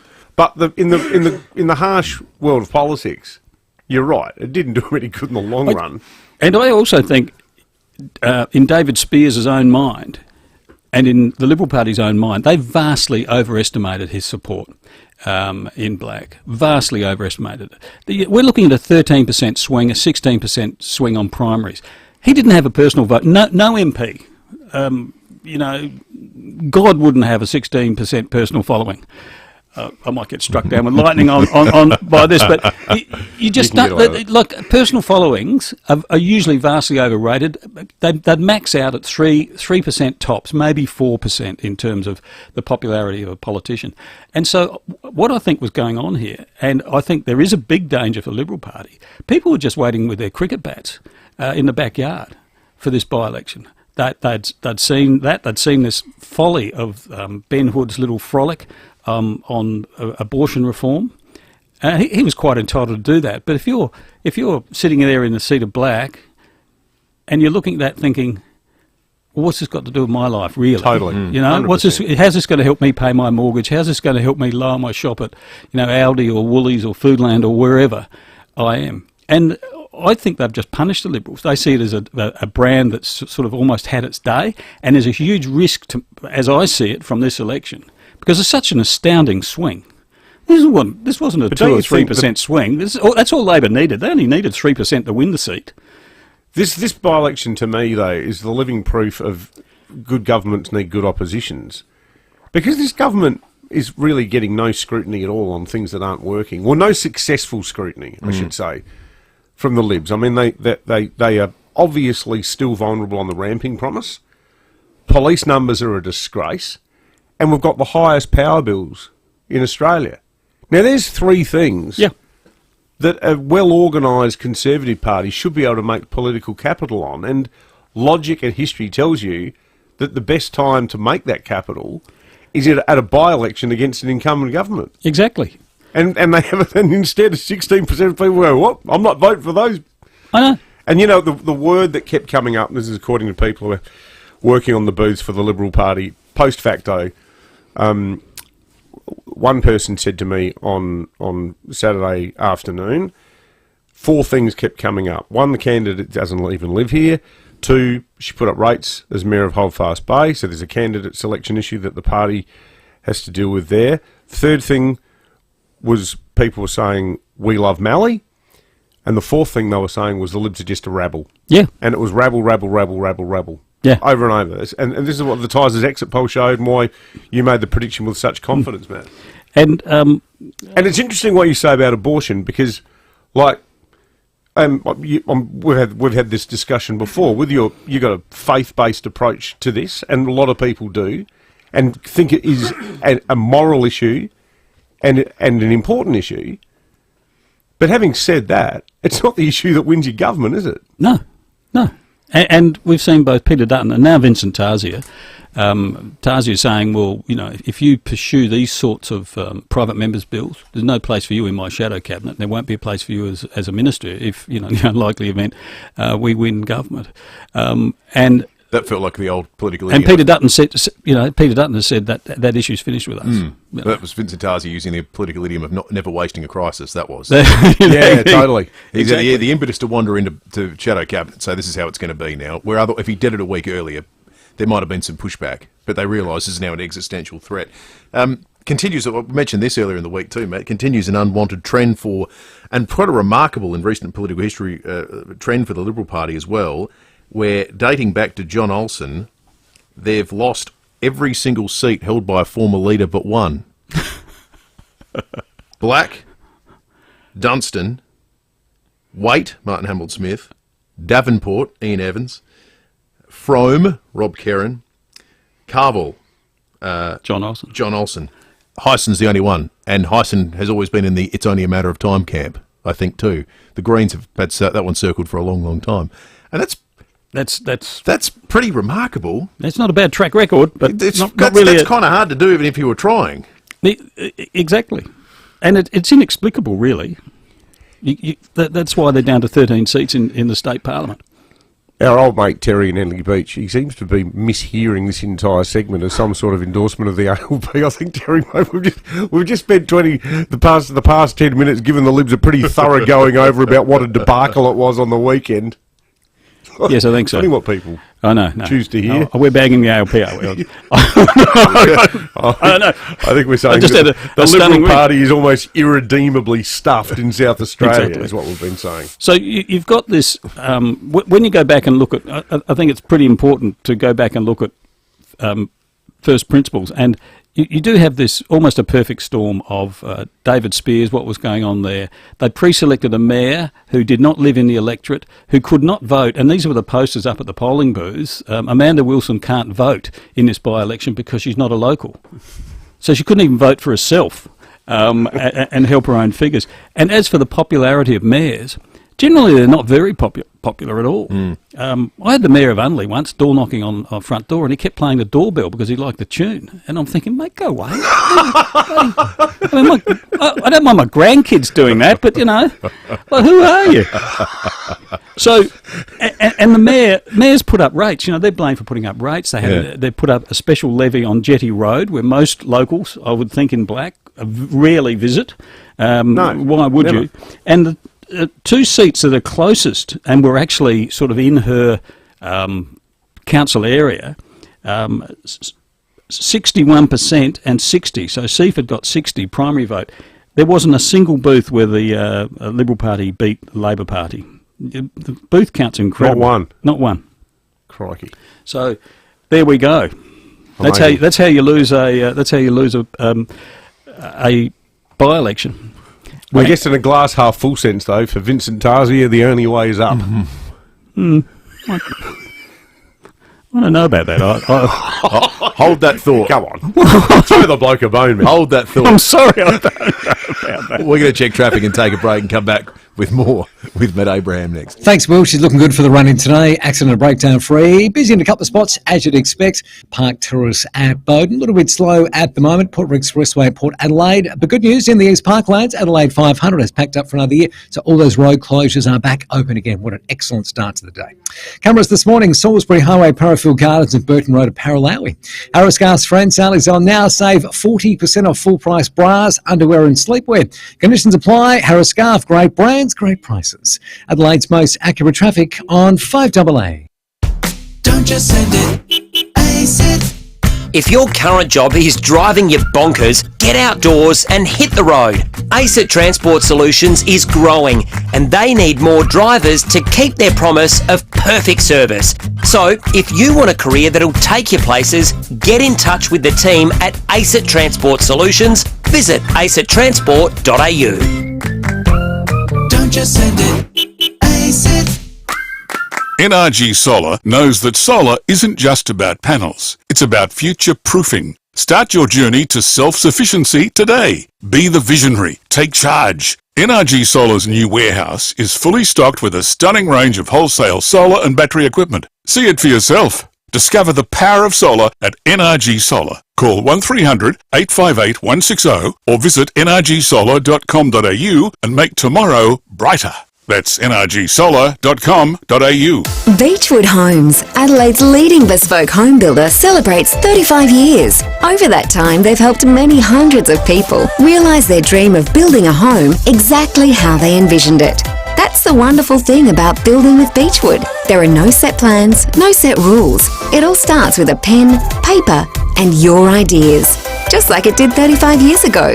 If you can dream it, Beechwood Homes can build it. Life's good. It's even better in a Beechwood home. Sail away with Silver Sea and Phil Hoffman Travel. Our most generous offer ever. Up to $10,000 saving per suite on more than 550 worldwide ocean and expedition voyages. Plus, you can join the Platinum Cruise Club for a bonus $300 shipboard credit per suite. Experience all-inclusive, ultra-luxurious ocean travel with small ship intimacy with Silver Sea. Hurry, bookings close December 2nd. Phil Hoffman Travel. Visit pht.com.au. If you need to fix your pipes, call Precise. Call Precise. If your toilet's blocking up, call Precise. Call Precise. If your lights aren't turning on, or your hot water is gone, or a plumber or an electrician, call Precise. Precise. Precise Plumbing and Electrical. Call 1300 700 200. That's 1300 700 200. Precise Plumbing and Electrical. On time, on budget, on the job. Or a plumber or an electrician, call Precise. Call Precise.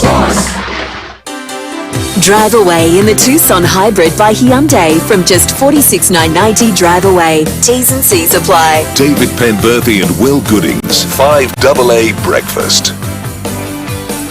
6 minutes to 8, Matt Abraham in the 5AA Breakfast studio with us, thanks to mighty helpful Mitre 10. I cut off a thought that you were about to have, Matt, before we embark on our spin of the week. Yes, well, I was just saying in terms of, you remember the Tizer exit poll was 100. Well, I know he won't mind me sharing this, and if he does, bad luck. Mick Atkinson called this result, I think about 15 minutes into the count. He called it, and he did that on the basis of one of the scrutineers sending him the first 100 votes counted. And it was just so stark. This is one of those by-elections. It was over before it started. So much so that the ABC actually missed the story. They began their TV news bulletin on Saturday night with, this is going to be close. They had all these experts on. Anthony Green was sort of basically saying, well, unless all the Liberal voters are staying at home, this is over. But I think by about 22 minutes past 7, I'm waiting for the ABC to update it, go to the weather. Night, everybody. Wait a minute. I'm sitting there looking at my iPad saying, call it, for crying out loud. I know, it was weird, wasn't it? Yeah. Anyway, they didn't. But speaking of people like Michael Atkinson on the right and the Shop Assistants Union and Alex Dighton, who is from the right, this was a great prelude to the Shop Assistants Ball at the Convention Centre on Saturday night, where they're all jiving to My Sharona. Can you imagine that? I don't know. Anyway, Josh Peake, the secretary, interrupted the proceedings to announce. So there were two tables. One was of MPs and dignitaries, and senior people within the shoppies, and the other was a special table for shop stewards. There. So he announced that Trump had won the election in the US. And there was a respectful silence until the shop steward table went, yes! So anyway, wow. Well, there you go. Seriously? Yes. I'm standing side by side with the steelworkers really of Pittsburgh. I'm reliably informed that was the case. Anyway. Should we rate some speed? Yeah, I think so. 9 out of 10 every time. Okay, there's two. One's local, but let's go to the US. Now, this is video. You've just got to imagine this. There's a young, very muscled-up woman in a wrestling ring. This is a WWE video with a woman who's sort of in a, looks like a grandma, certainly a little bit on in years, in a pantsuit, and they're in the ring, and it's a mother and daughter, and this transpires. But Mom, just remember, like you told me when I was a little girl, this is gonna hurt me a lot worse than it hurts you. Get her!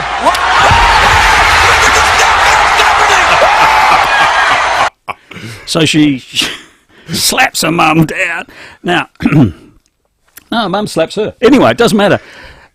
Who is the woman, the older woman? Her name was Linda McMahon. She's a billionaire and was a senior executive of WWE, this huge wrestling franchise. She's just been appointed the new US Education Secretary. By Donald Trump. Linda McMahon. Maybe Rowdy Roddy Piper wasn't available.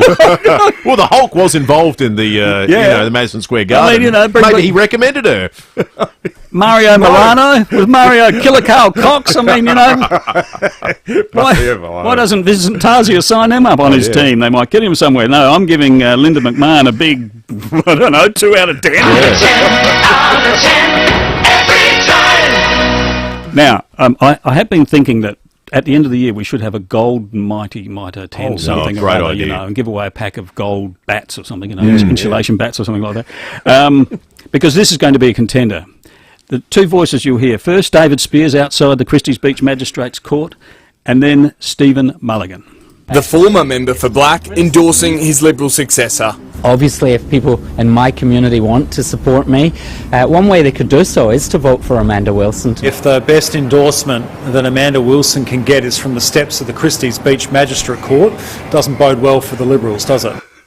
No, it did not. That was a very, very good line by Stephen Mulligan. You only need one. That is, it's a contender. If the station picks up the proposal for we could have people vote.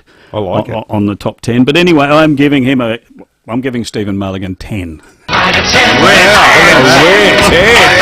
That is rare. It's like getting a 10 from Manu on My Kitchen Rules. In the running for the Golden Bat. Who knew? It's just been decided. It's the 21st of November. Sounds like a job for Sam Dado to go back through a year's worth of spin. Grady says, thanks, Matt. That was magnificent. Good on you, Matt. Good to have Pleasure. you in. Mitre 10 Red Hot deals are on. Jump online to find out what's on special. Mighty helpful. Mitre 10. The latest local, national and international news for South Australia. This is 5AA News, always Adelaide. Mostly sunny, 34 today with the 8 o'clock news. Good morning, I'm Graham Goodings. Keep in shape with physio-instructed clinical Pilates and gym classes at 6 locations. physioextra.com. World-leading legislation banning children under 16 from social media will be introduced into federal parliament today. Under the proposal, tech companies who fail to enforce the rules could be fined up to $50 million. Some experts question whether an age limit is the right approach to protect children from online harm. But Assistant Minister for Mental Health and Suicide Prevention, Emma McBride, says it'll make a big difference. There has been broad consultation, broad and deep consultation, including with clinicians, with parents, and importantly with young people themselves. This legislation will protect young people from the social harms of social media. A third person has died following a suspected mass poisoning at a hostel in Laos. 2 Australian women, both 19, are both fighting for life in hospital in Thailand. Their parents are at their bedsides. Holly Bowles' father Sean says it's a devastating situation. Right now our daughter remains in intensive care unit in critical condition. She's on life support. We'd just like to thank everyone from back home for all the support and love. There's a stark divide between Australia's city centres and outer suburbs when it comes to the amount of money spent on infrastructure. The findings from the National Growth Areas Alliance show outer metropolitan areas have worse access to healthcare, education and sporting facilities. NGAA Chief Executive Bronwyn Clark is urging the federal government to boost spending in the regions in the lead-up to the next election. The difference is stark, and it's really important at this moment in time, before we embark on a new housing boom to address the housing shortage, that we help outer suburban areas catch up with the facilities that their residents need. Meantime, the opposition is urging the federal government to leave the Future Fund as it is, arguing it's been a successful investment vehicle for Australia. The government has set new expectations for the fund, pushing for greater investment in housing, clean energy and infrastructure. The $230 billion fund is independently managed and designed to protect the superannuation payments of public servants. 2 people have been arrested for traffic offences northeast of the city. Senior Constable Jen Cullinan has told David and Will just before 8 last night, patrols tried to pull over a car on Bicentennial Drive at Golden Grove, but the driver took off. Polaire was up at the time and tracked the car along Yatla Vale Road into the back streets of Fairview Park, and a man and woman left the vehicle and attempted to walk off, but were swiftly stopped by patrols. A 43-year-old Queensland woman and a 34-year-old man from Golden Grove will face court in the coming months. Well, we're in for a few very hot days across Adelaide. 34 is today's forecast top. It will then climb to 36 tomorrow before an increase in humidity and a lot of rain over the weekend. Mark Anilak from the Weather Bureau says we're also looking at some very warm nights. With minimum temperatures getting down just to 22, 23 degrees over the next couple of nights. So pretty uncomfortable conditions for the next couple of days with these warm days and warm nights. Now turning to 5AA Sport. Gliderol Garage Doors, adding strength, style and safety to your home. Gliderol.com.au. And now here's Tom Wren. Thank you, Graham. The first round of the AFL draft is complete, with Adelaide taking South Aussie Sid Draper with pick 4. The highly rated midfielder overcame stress fractures in his shin and will be hoping to hit the ground running, as will small forward Joe Berry, who arrived at Alberton with Port Adelaide's first selection at pick 15. Richmond took Vic Country midfielder Sam Lawler with the coveted number 1 selection, while Finn Sullivan went to North Melbourne with pick number 2. The draft will continue tonight. Meantime, the Crows and Port Adelaide women will train today as preparations continue ahead of their respective preliminary finals on Saturday. Let's go to cricket, and Australia and India's players will train today, with both captains scheduled to address the media ahead of tomorrow's opening test in Perth. Meantime, the Sydney Thunder have guaranteed they will again play in the WBBL finals. That's after a 4-wicket win against the Melbourne Stars.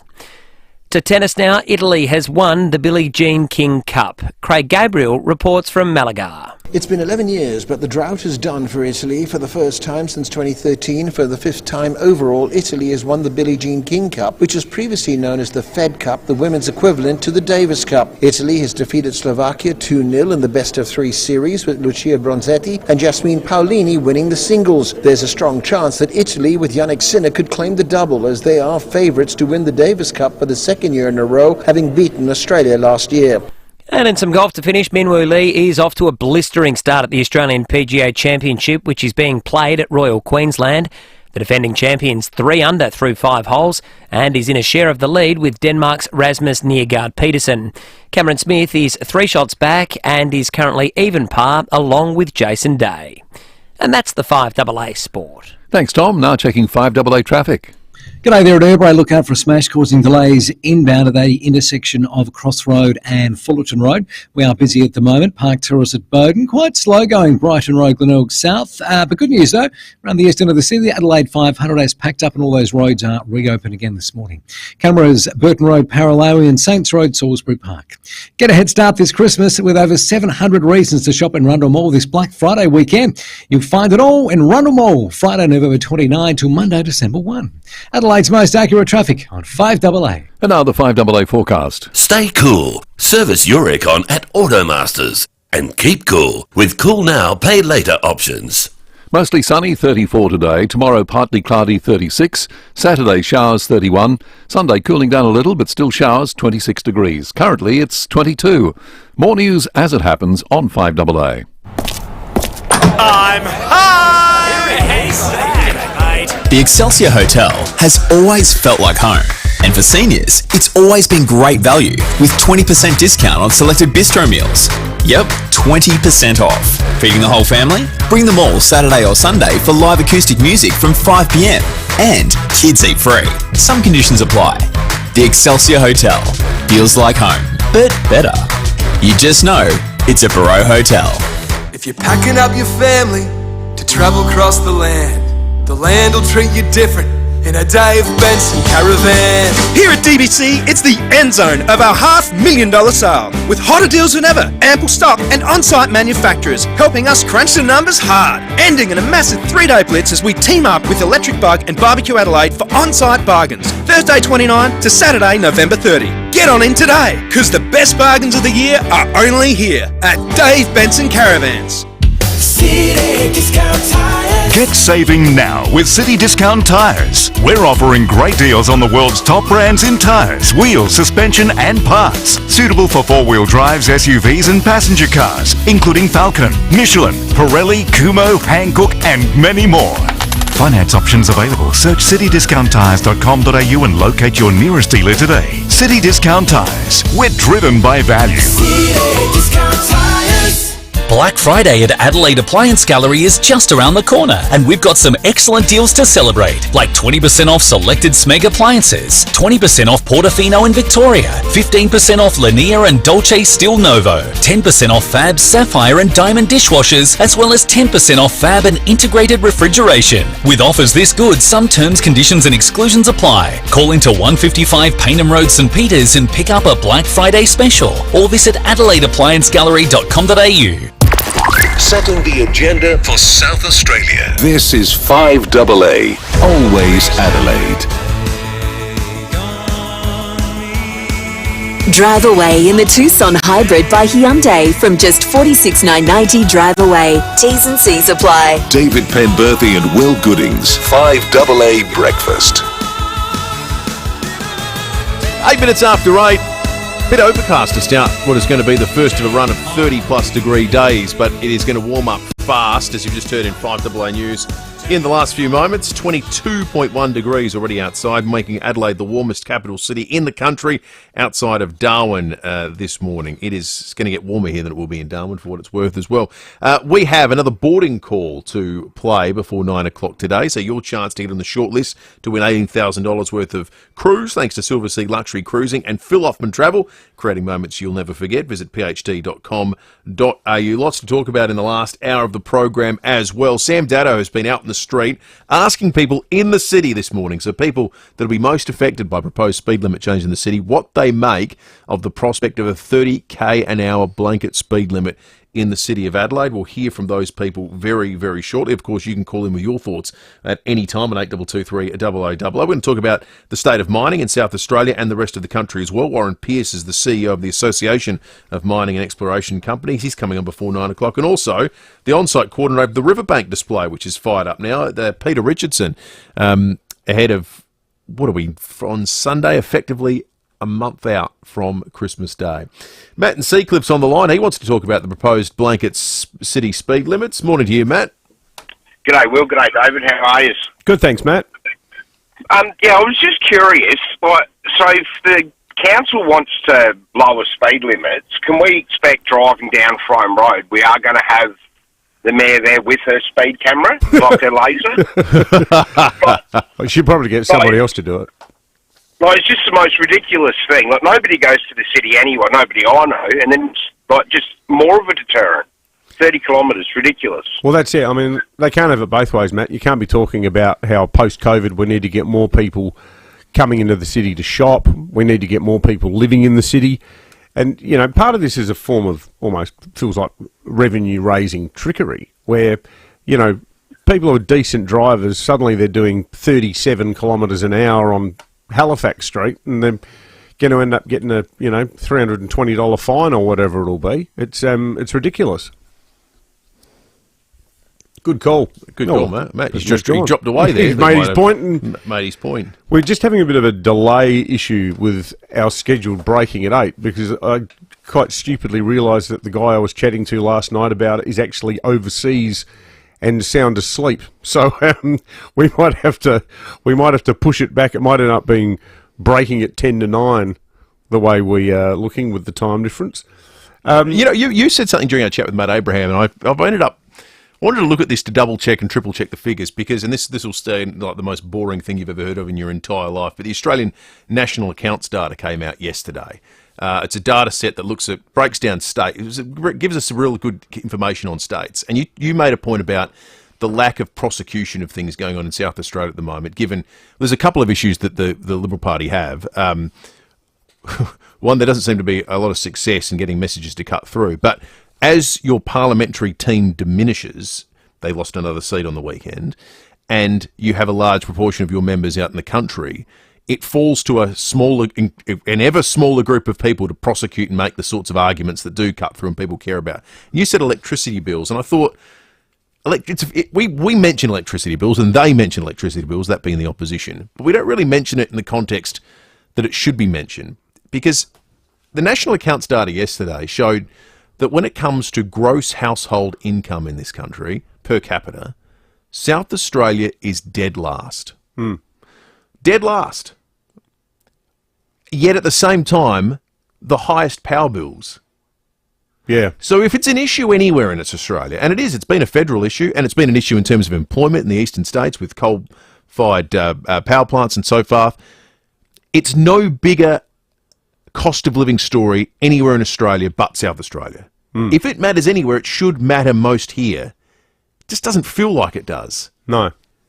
That's the kind of thing that should be seized upon. The other thing, some of the stuff that came out yesterday, talk about gross state product, which is a sort of measure, it's the state equivalent of GDP. How quickly is your economy growing?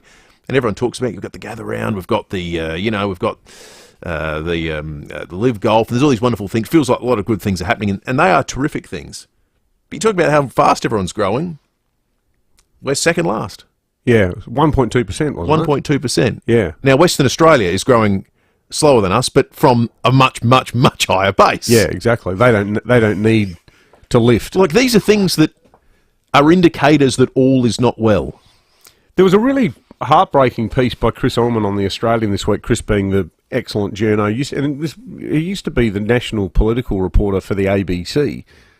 So he's not some red-hot ideologue, but he's done this incredibly, deep dive into the state of energy and the cost of energy in Australia, which is the subject of the special doco this week on Sky. But for the paper, he wrote a story about a woman living, I think, in Queanbeyan, so, the more sort of working-class New South Wales town outside of Canberra. And this woman got a power bill, quarterly power bill. It was $1,170 or something like that. And she's a single parent. And she said that after she got that power bill, it meant that for the rest of the month she had $70 to do everything: food, transport. It's just outrageous. Kids' lunches. How do people survive doing that? And this is where I really think Chris Bowen alone is bad enough to cost Albo victory at the next election. It is just staggering. And I thought he's got this sort of weird righteousness about how everything's travelling at the moment in terms of the cost and the reliability of our energy supply. this is the most remarkable quote I've read in a while.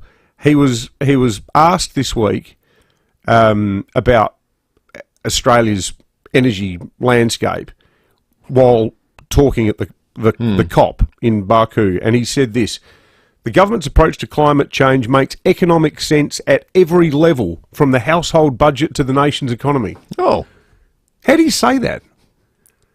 I was actually thinking, it was funny last week hearing the Liberal candidate for Black talking about, the need to drug test politicians. That was the only time I thought maybe there's something in it, because I reckon that you actually have to be on something to make such an absurd statement as that, because it's so totally removed from the day-to-day reality of people trying to run a household or run a small business. I suspect Shadow Energy Minister here in South Australia, Stephen Patterson, probably agrees with that sentiment. He's just called into the program. Stephen Patterson, good morning to you. Oh, good day, Will. Good day, Dave. Yeah, just further to your point about South Australians heading on power bills, another indicator is the Australian Energy Regulator just released their annual energy markets report, and it showed that South Australian households have their highest percentage of customers on hardship payments. So that talks to your point that we have the highest energy bills in the nation. In fact, wholesale prices in South Australia for July and September were the highest in the nation, 40% higher than any other state. So there's a real problem there from the wholesale perspective, getting passed on to customers, and at the same time, you're right, their disposable income is less than the other states. So they're getting hit at both ends, and hence so many people on hardship payments. What did you make, Stephen, of the decision this week of the federal government to just immediately, unilaterally reject the invitation from the US and the UK to continue working with them on domestic nuclear energy provision? You guys, I'm presuming, are fully signed up with the Dutton plan to look at nuclear as part of the mix, but it just seemed a pig-headed reaction from the feds. Outrageous, really. We're already part of it. This is looking at accelerating next-generation nuclear. We've got ANSTO at Lucas Heights in Sydney, a world-renowned resource organisation. It would have been the perfect opportunity to take part, and I think it's very short-sighted, and to just try to do it on ideological grounds just shows where Labor are taking our energy system. And the problem with the energy system, it doesn't run on ideology, it runs on physics and engineering. Absolutely. Stephen Patterson, the Shadow Energy Minister, calling in there. We got a text before saying, well, why was everyone picking on the Liberal candidate for Black for not living in the seat? Plenty of Labor people have done that over the years. Well, that is true, but I would say that Mike Rann and current Minister Nick Champion would probably respond by saying, well, I reckon the guys at FIVEAA might have mentioned that a couple of times too. Received a fair pizzling. But Nick Champion in particular. Through the lens of a by-election, everything is heightened, isn't it? Completely. You're talking about a smaller number of variables far more often than you would at a general election. But point taken. Hey, we've got time for a sound-off. We keep wanting to bring more people in. Why? Just getting a little bit frustrated ringing some of our larger organisations. They're on a good wicket and I'm getting no justice for my dollars. Sound off, sound off, sound off, sound off. Haters count 1, 2, 3, 4. 1, 2, 3, 4. If you'd like to win yourself a Care Alert smart dialer for free, all you need to do is call in right now and sound off. You can also use your home care package through My Aged Care or NDIS to get a Care Alert for free. Visit carealert.com.au. Get calling right now. We'll get to the sound off on the other side of the break. 8223 0000, whatever it might well be, the biggest issue in the world or the most trivial, something that affects everyone or maybe something that only affects you. It doesn't really matter. We like trivial. Yeah, that's right. Last week's absolute perler. That's exactly what the us and the Steels at Care Alert are after. Exactly right. Get calling. Sam and Lucy ready and waiting to take you through the cathartic experience of sounding off. Next, traffic. Thanks, Will. A couple of bingles to look out for this morning. One at Erbray, Fullerton Road near Cross Road. Enfield, 3-car smash on Regency Road near Markham Avenue. And in the East Parklands, Adelaide 500 has been packed down for another year and all roads are back open, so that is good news. Cameras today, Demed Road, Salisbury North and Kester's Road at Para Hills West. The time is now at Mercedes-Benz. Save across the range like the GLA City Edition at 66,900 drive away. Visit Mercedes-Benz Adelaide and Unley today. T's and C's apply. Adelaide's most accurate traffic on 5AA. The 5AA Sports Show. Stephen Rowe and Tim Jennifer. So tonight, Adelaide get picked 4 there, the first cab off the rank as far as South Australian teams go. I'm convinced they're sold on Sid Draper. He's got the speed, he's exactly what they want. I think they'll land him at pick 4, let's hope. They've got Tyler Welsh, father, son. You know they've already got Peatling coming, Neil Bullen. The 5AA Sports Show. They have now got some elite players they need to start coming together. Weekdays from 4 p.m. on 5AA. Always Adelaide. The Steinborner Group has done it again. The Jack T9 Ute has landed at Jack Motors in Gawler. Enjoy a 5-star ANCAP safety rating, a 7-year warranty, 7-year roadside assist and 7-year capped price servicing. The Jack T9 features a 2-litre 4-cylinder turbocharged diesel engine. This 4x4 dual-range Ute boasts an impressive 3-tonne towing capacity, a 1,045-kilogram payload and a tray that fits a standard pallet. Starting from just $45,980 drive away, Jack Motors is well worth a trip. Visit gawlerjackmotors.com.au. Feeling stuck? Henry Bloom's Herbalax to the rescue. It relieves constipation and promotes bowel regularity. Feel light, free and ready to go with Henry Bloom's Herbalax 200 grams dried herb or capsules. Always follow the directions for use. When we say police home care, a lot of people think... Open up! It's police home care! It's alright, we're just here to do the dishes. When in fact, Police Home Care is an approved My Aged Care and registered NDIS provider, available to all South Australians. For quality aged care or disability care in your own home, search Police Home Care, taking care to everyone. Are you a chronic DIYer? Do you start projects right before people arrive at your house whilst your partner's having a conniption? Well, don't worry, because this is a treatable condition. Mitre 10 have everything you need to treat chronic do-it-yourselfing. That's right, and they've got red hot deals running up until Christmas. This week, get 20% off selected Hills products, but you had better hurry, because this offer only runs from the 21st to the 24th of November. Head into your local Mitre 10 and pick up some great deals to finish all your unfinished projects right in time for Christmas. Visit your local Mitre 10 in-store or shop online at mitre10.com.au. Mighty helpful, Mitre 10. Don't miss Cheapest Chips Chippy Rewards Super Sale this weekend. Cheapest Chips. Members get up to 30% off fantastic deals, like 30% off Christmas inflatables, flooring and luggage, and 30% off pools, pet toys, shade sails, and roll-up blinds. Not a member? Sign up now online at cheapestchips.com.au or sign up in store before you purchase. Don't miss Cheapest Chips Chippy Rewards Super Sale. Live cheaper this Friday to Sunday with Cheapest Chips.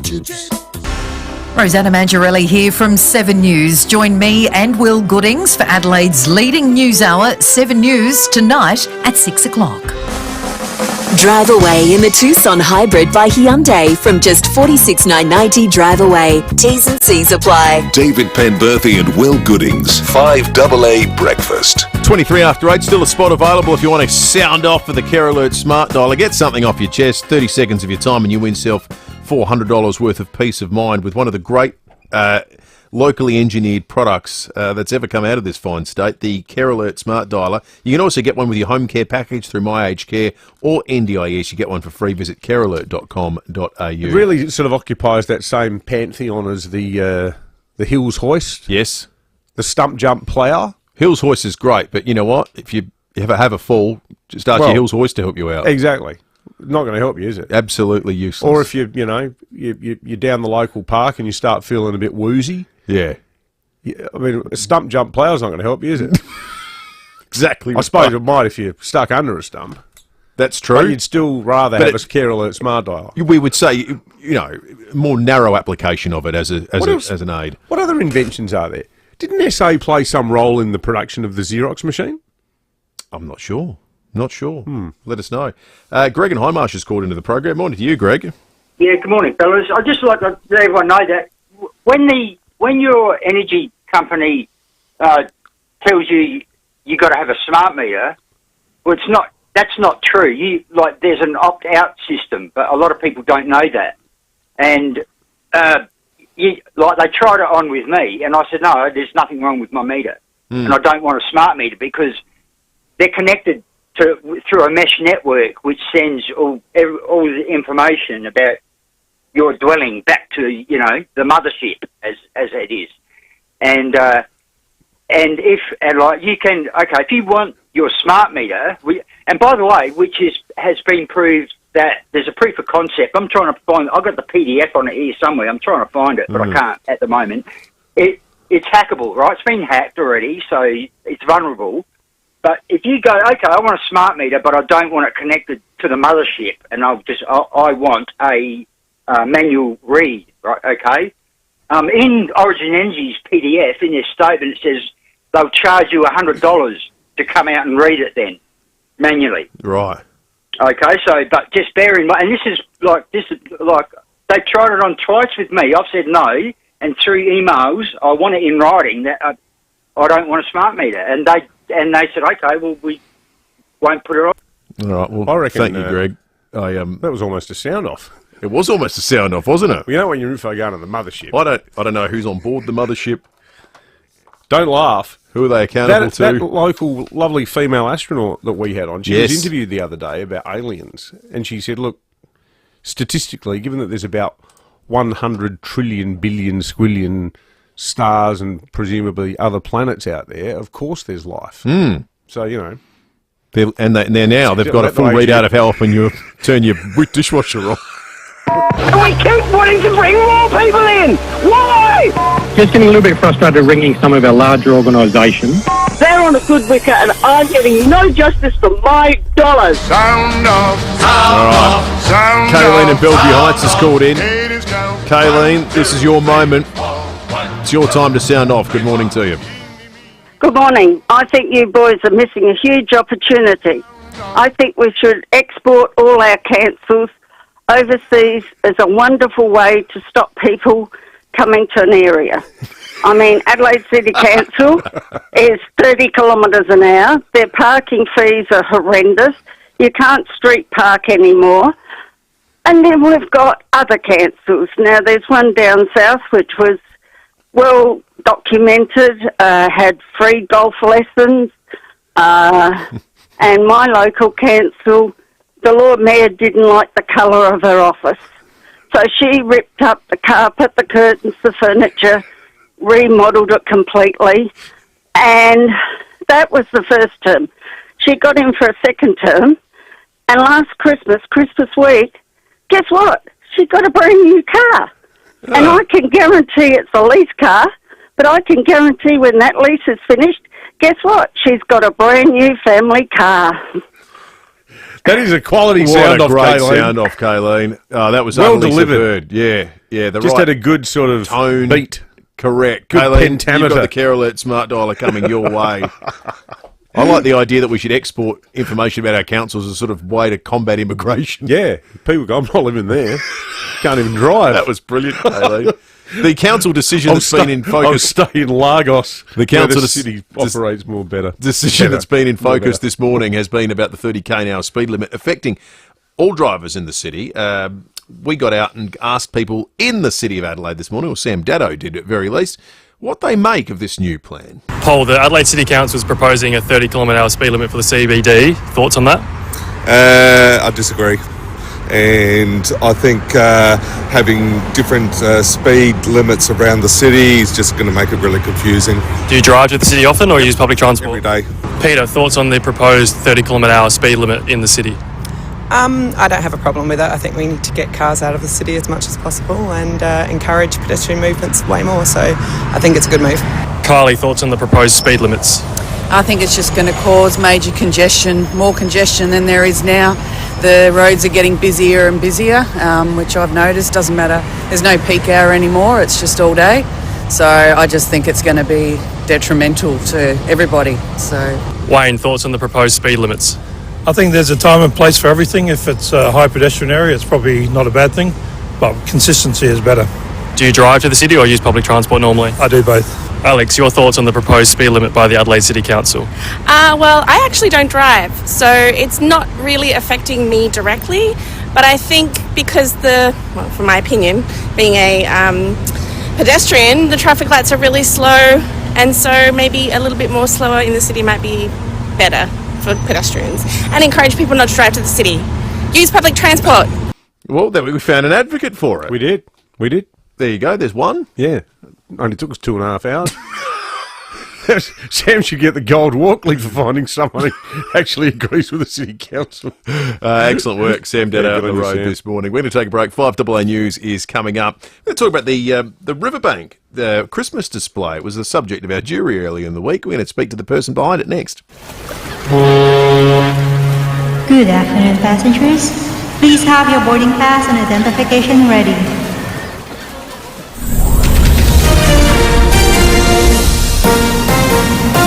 This is 5AA News, always Adelaide. Mostly sunny, 34 today. With the 8:30 news, I'm Graham Goodings. Physio, Pilates, hydro, massage, podiatry and exercise classes. Physio Extra's Holistic Care. PhysioExtra.com. An American man is the third person to have died after a suspected mass drink poisoning in Laos. 2 Australians are among the more than 10 partygoers hospitalised after drinking alcohol believed to have contained methanol. They're both fighting for life. Reporter Gillian Latouris says police are investigating the incident. They did go to the backpackers and to the bar yesterday morning. They confiscated some of the alcohol there, which they will be taking back to test and see what has gone so horribly wrong. Companies who failed to enforce the federal government's proposed social media age restrictions could be fined up to $50 million.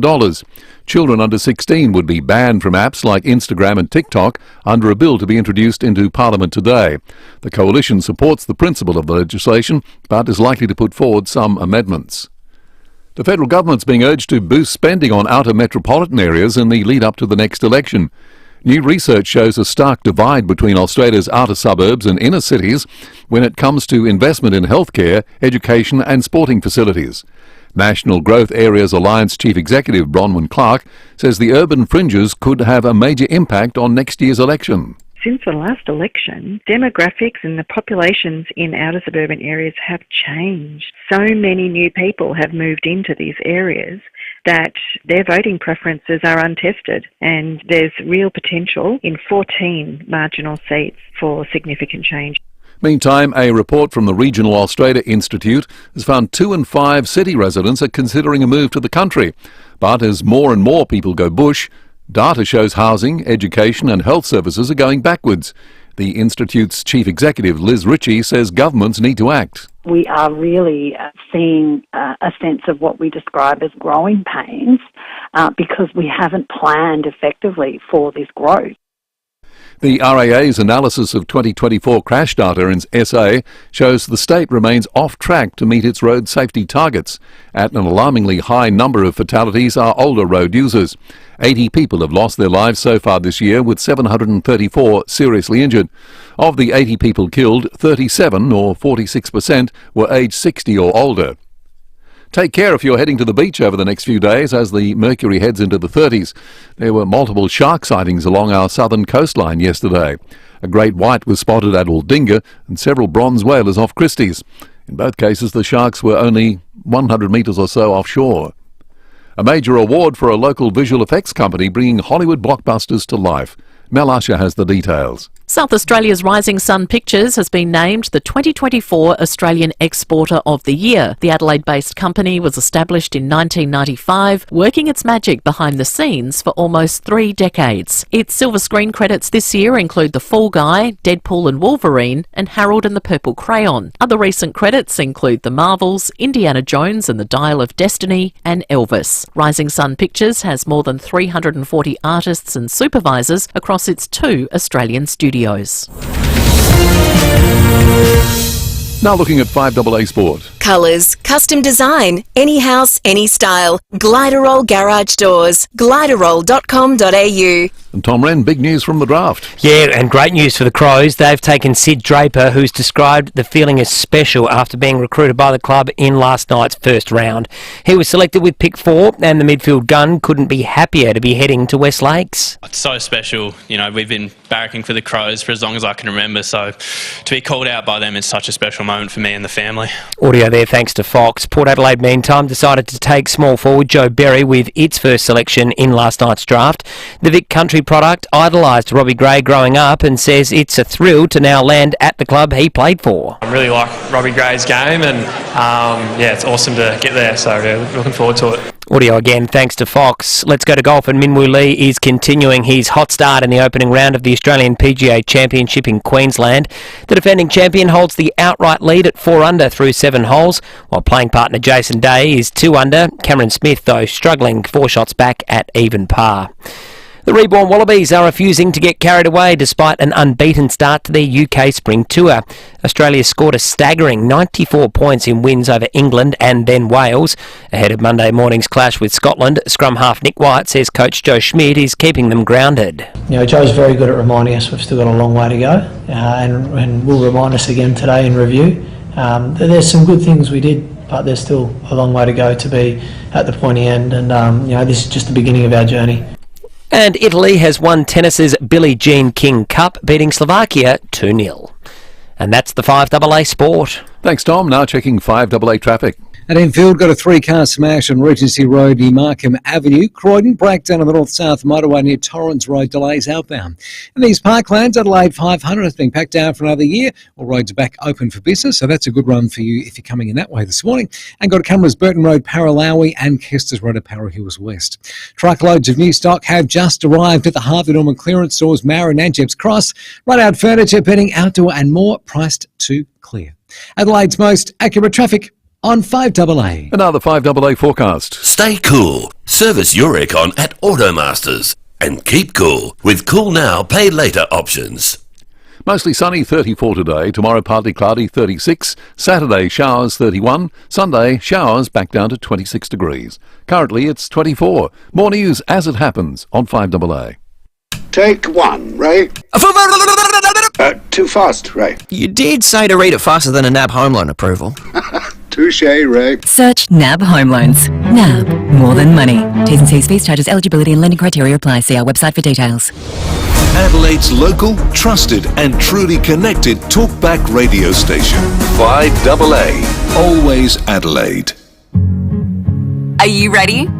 Mawson Lakes Mazda's 2024 plate clearance sale is on now. Discover these drive-away deals across the entire range, including free 12 months rego, free stamp duty, as well as $500 off a range of accessory options. Hurry in to find your perfect model and colour. The sooner you get to the showroom, the better your chance of scoring your dream car. Mawson Lakes Mazda, just a short drive from the city. Salisbury Highway. T's and C's apply. Camper Agent RV Supercenter's massive model year run out is on now. Take advantage of unbeatable savings across a huge range of new and pre-owned caravans and motorhomes. Save up to $10,000 on selected Winnebago and Windsor models. Save up to $9,000 on selected Corrimal caravans and up to $7,000 on selected Adria, Kia and Telvor models. Don't miss these exceptional deals. Hurry into Camper Agent RV Supercenter Parafield Gardens. These massive savings are only available while stock lasts. As adults, it often feels like joy takes a back seat. Between bills, work, kids and in-laws, the daily grind can leave us feeling a little joyless. But here's some good news. There's a simple way to bring joy back to your life. A visit to Adelaide Appliance Gallery for their Black Friday sale. Now, this place is like the Aladdin's Cave for people who like cooking. It is sensational. They've got 20% off selected Smeg appliances, 20% off Portofino and Victoria, 15% off Linear and Dolce Stil Novo, 10% off FAB, Sapphire and Diamond dishwashers, as well as 10% off FAB and integrated refrigeration. With offers this good, obviously some terms, conditions and exclusions apply. Choose joy by picking up a Black Friday special at Adelaide Appliance Gallery, 155 Paynham Road, St Peters. If you're on a Level 1 My Aged Care home package or receiving Commonwealth Home Support, you may qualify for funding to receive a free 24/7 monitored care alert system. Imagine the peace of mind that comes with instant access to help whenever you need it. Call Care Alert today on 1300 75 85 95 to check your eligibility and keep your independence safe at home. Care Alert, your trusted partner in safety. 5AA Breakfast is streaming live right now. To watch, simply head to 5AA on Facebook or YouTube.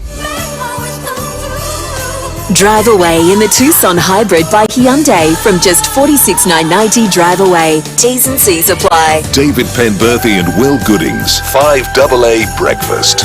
Oh, it's really Christmas now because for the first time in 2024 we've broken out Mariah Carey. Yes. What's the date? 21st of November. 25th of December.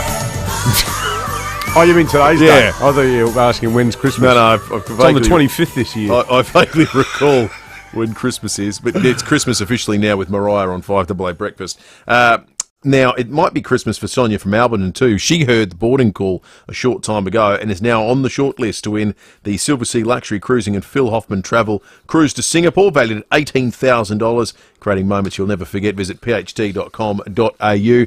And in the western part of town, it's certainly going to feel like Christmas as of this weekend when the Riverbank lights display kicks into gear. Peter Richardson is the on-site coordinator of the Riverbank display. He joins us on 5AA Breakfast now. Peter, good morning to you. Good morning. How are you? We're good, thanks, Peter. Thanks so much for joining us. Now, we were talking about this the other day. I was wondering out loud, how has the management of the Riverbank display changed since the brewery ceased to be? Has it, because it was the brewery that ran the lights and all of the displays for a long time, wasn't it? Yeah, they erected the display each year, and when they announced their closure and the demolition of the brewery started, we came in to take over the installation. So the first year that we went in, well, the first year that it was the last year that they did it, I went down there and started learning how they actually install it, and took videos of everything, and so that we could take over in the following years, which we've done. So, what's the trickiest bit to install, Peter? The toy stack is always the trickiest, putting it all together. It's all separated, and we have to build it on site, which comes on where the old brewery site is, and then we have to crane it in over the embankment there. Oh, really? So you need a crane to get it?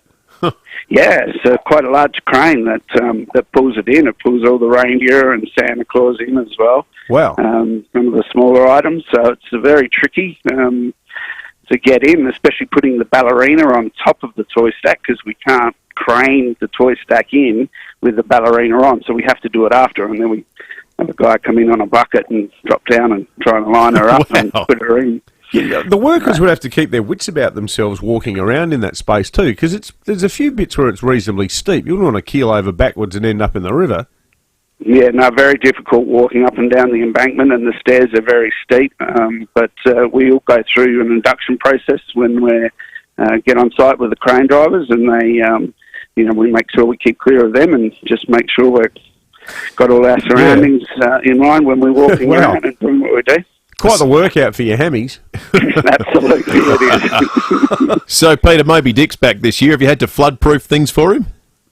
Yeah, he's all been repaired from his little trip down the river from last year, and been resealed, and he's floating beautifully down there now at the moment. So a lot of people are really happy. He gets quite a lot of attention, and the previous year before that we were expecting floods, and we didn't put him in because we thought we didn't want to take the risk with the floods that we were expecting, but we didn't get them. They never came, and then the year that we thought that we weren't getting floods, the floods came, and off he went for a little trip down the river.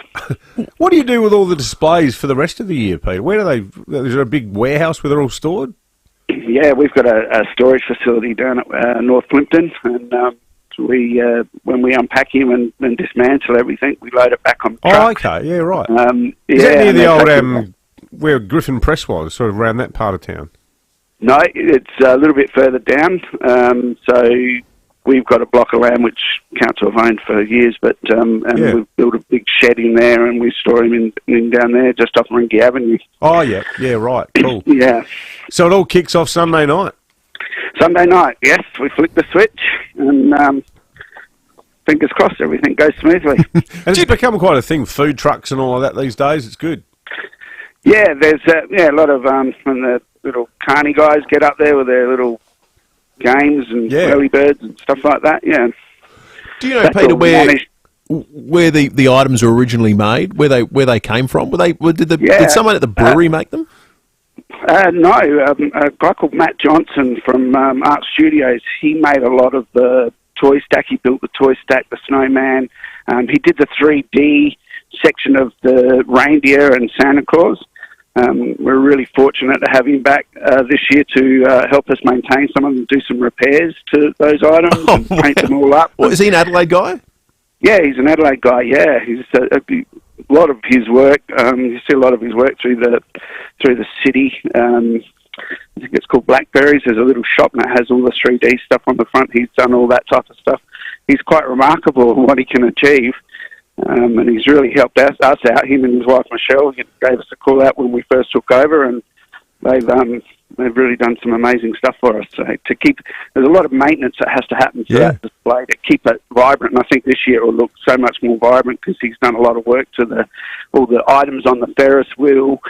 He repainted Santa Claus, and one I'm looking forward to this year is the snowman. He's done a lot of work painting him up, and I think he'll look quite spectacular this year.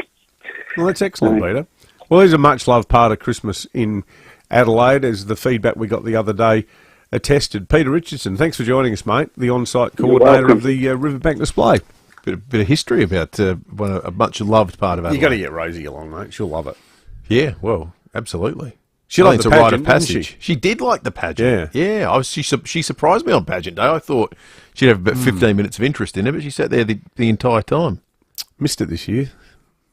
You know, because it's not every night you get to go to the Gov to see Where's the Pope playing. It doesn't happen every year, unlike the Christmas pageant. Exactly. What about priorities? Be a while before Rosie goes to Where's the Pope. Yeah, well, if the Holdie was open in its former incarnation, she'd be about 11 years away from getting in with a fake ID. What a bit of, we want your beer. 14 minutes to 9. We're going to check traffic and come back with more in a moment. And in Phil, we've got a 3-car smash getting cleaned up on Regency Road near Markham Avenue. Croydon, a breakdown causing you headaches at the moment. She's on the north-south motorway near Torrens Road. Super heavy delays heading outbound. And good news in the East Parklands. Adelaide 500 has been packed down for another year, and all the roads are back open.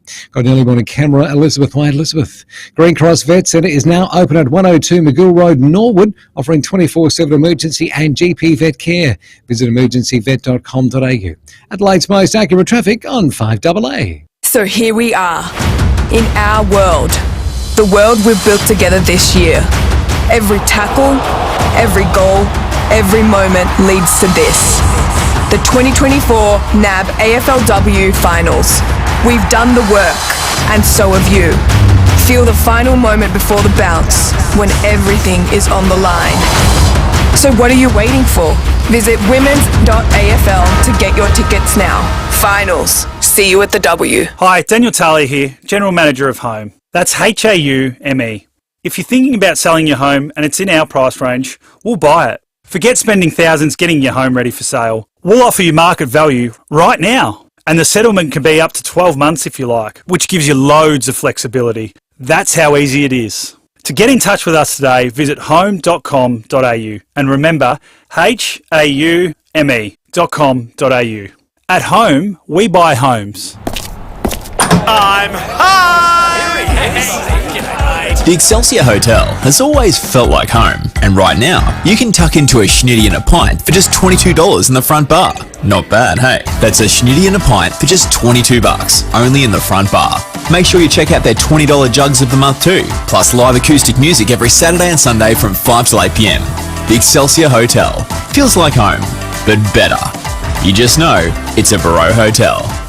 Looking for furniture that truly stands out? At Scott's Custom Furniture, we craft one-of-a-kind pieces tailored just for you. We work with you to plan the design, which is then custom built, so it matches and enhances your existing decor. Explore online stunning floor-to-ceiling timber display cabinets, unique front doors, elegant bed frames, and stylish side tables made from locally sourced Australian timber. Create timeless pieces. Just search for Scott's Custom Furniture and start designing furniture that you won't find anywhere else.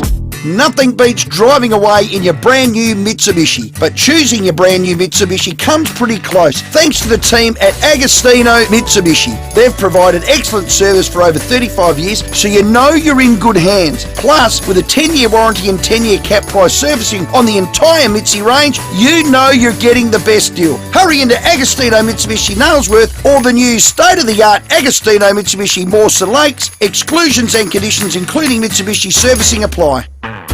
Drive away in the Tucson Hybrid by Hyundai from just $46,990 drive away. T's and C's apply. David Penberthy and Will Goodings, 5AA Breakfast.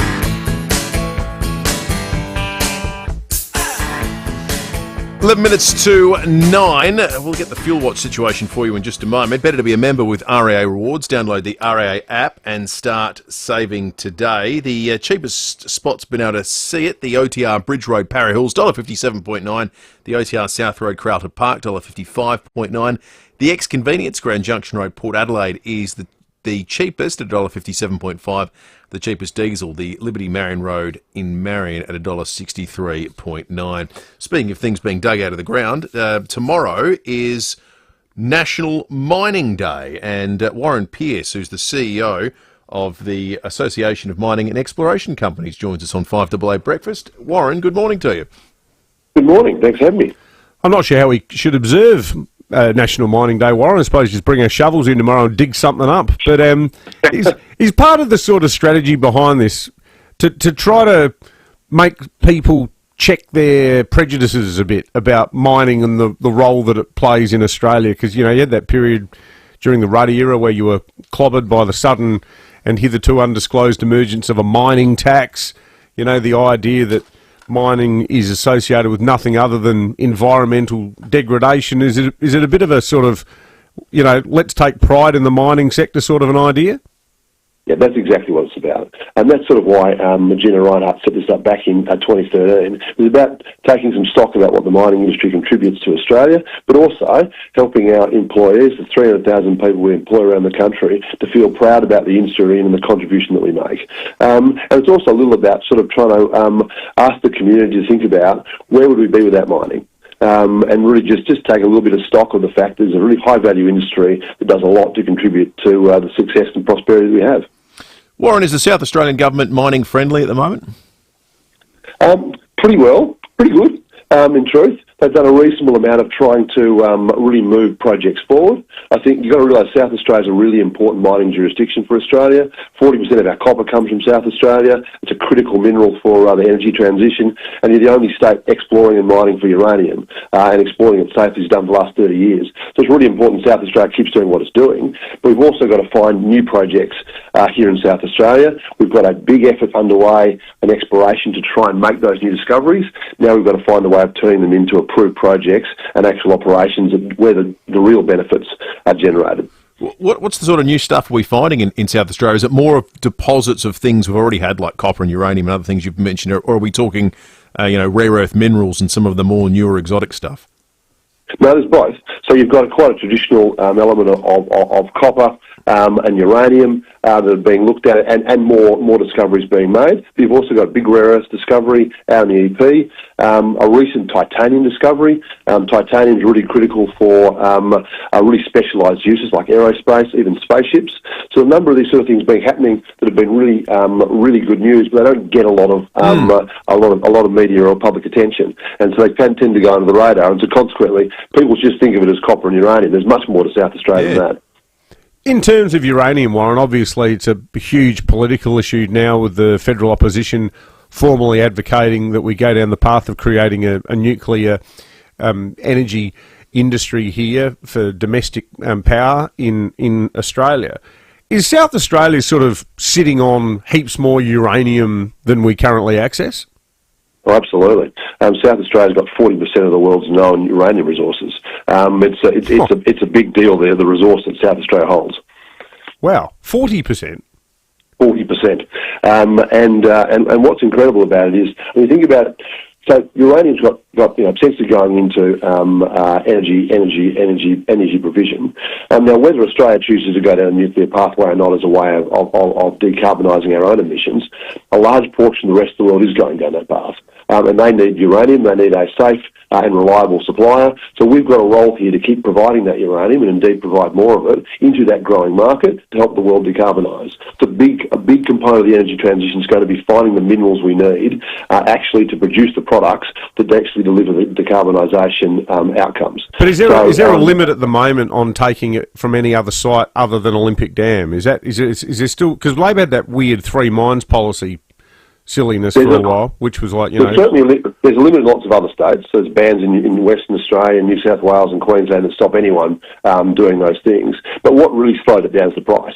And so what happens really is the market determines how much of this stuff actually comes out of the ground. Right. As demand's now rising, we're finally starting to see the price lift to a point where it becomes viable to start to develop more of those sort of projects.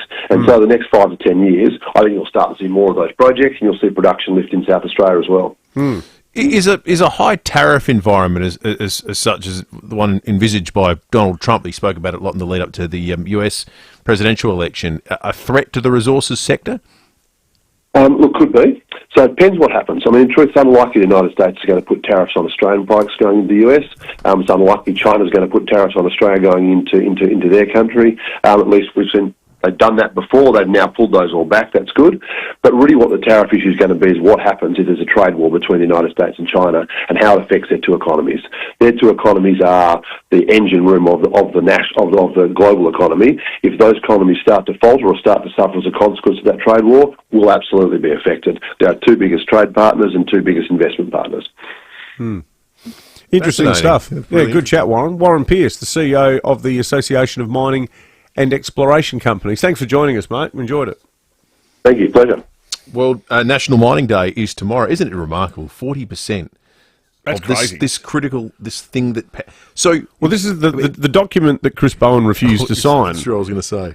Is all about exactly that. And you look at the list of countries that's on it. It's 27 countries from the EU. You know, it's Canada. Yeah. It's France. It's the UK itself, obviously. It's the US. It's China, who we might not necessarily agree eye to eye on everything, but a hugely important trading partner. But this is the stupid and bloody madness of it. So even if the number dollars and cents don't add up for Australia, right, which is very much the subject of debate at the moment. Let's say it doesn't. It clearly does in other places, and that document was about saying a pathway to a greener world is through nuclear, and we should find ways to help other countries get involved. There's 40 countries on that. 40 countries. 40 countries have signed it and are part of this domestic nuclear energy organisation. So that's 40 countries that we know something that those 40 countries don't. But I'm saying even if we can't do it right, we have 40% of the fuel that runs that and expanding. Totally. And we've gone to that community and said, oh, actually, we've banned that in our country. That is like Saudi Arabia finding out the secret to solving global warming is the world driving more combustion engine cars and saying, actually, sorry, we've decided to ban them. Yeah. Or Guatemala that's got like 2 exports, coffee and bananas, banning coffee and bananas. It's just so dumb. It's just mind-boggling. Yeah, well, you know. Chris Bowen said, the current arrangements make perfect sense for every business and household in Australia. Clearly. Matthew Pantelis is coming up next. Tell that to the woman in Queanbeyan who's got $70 left in a bank account. Outrageous. We'll be back tomorrow morning from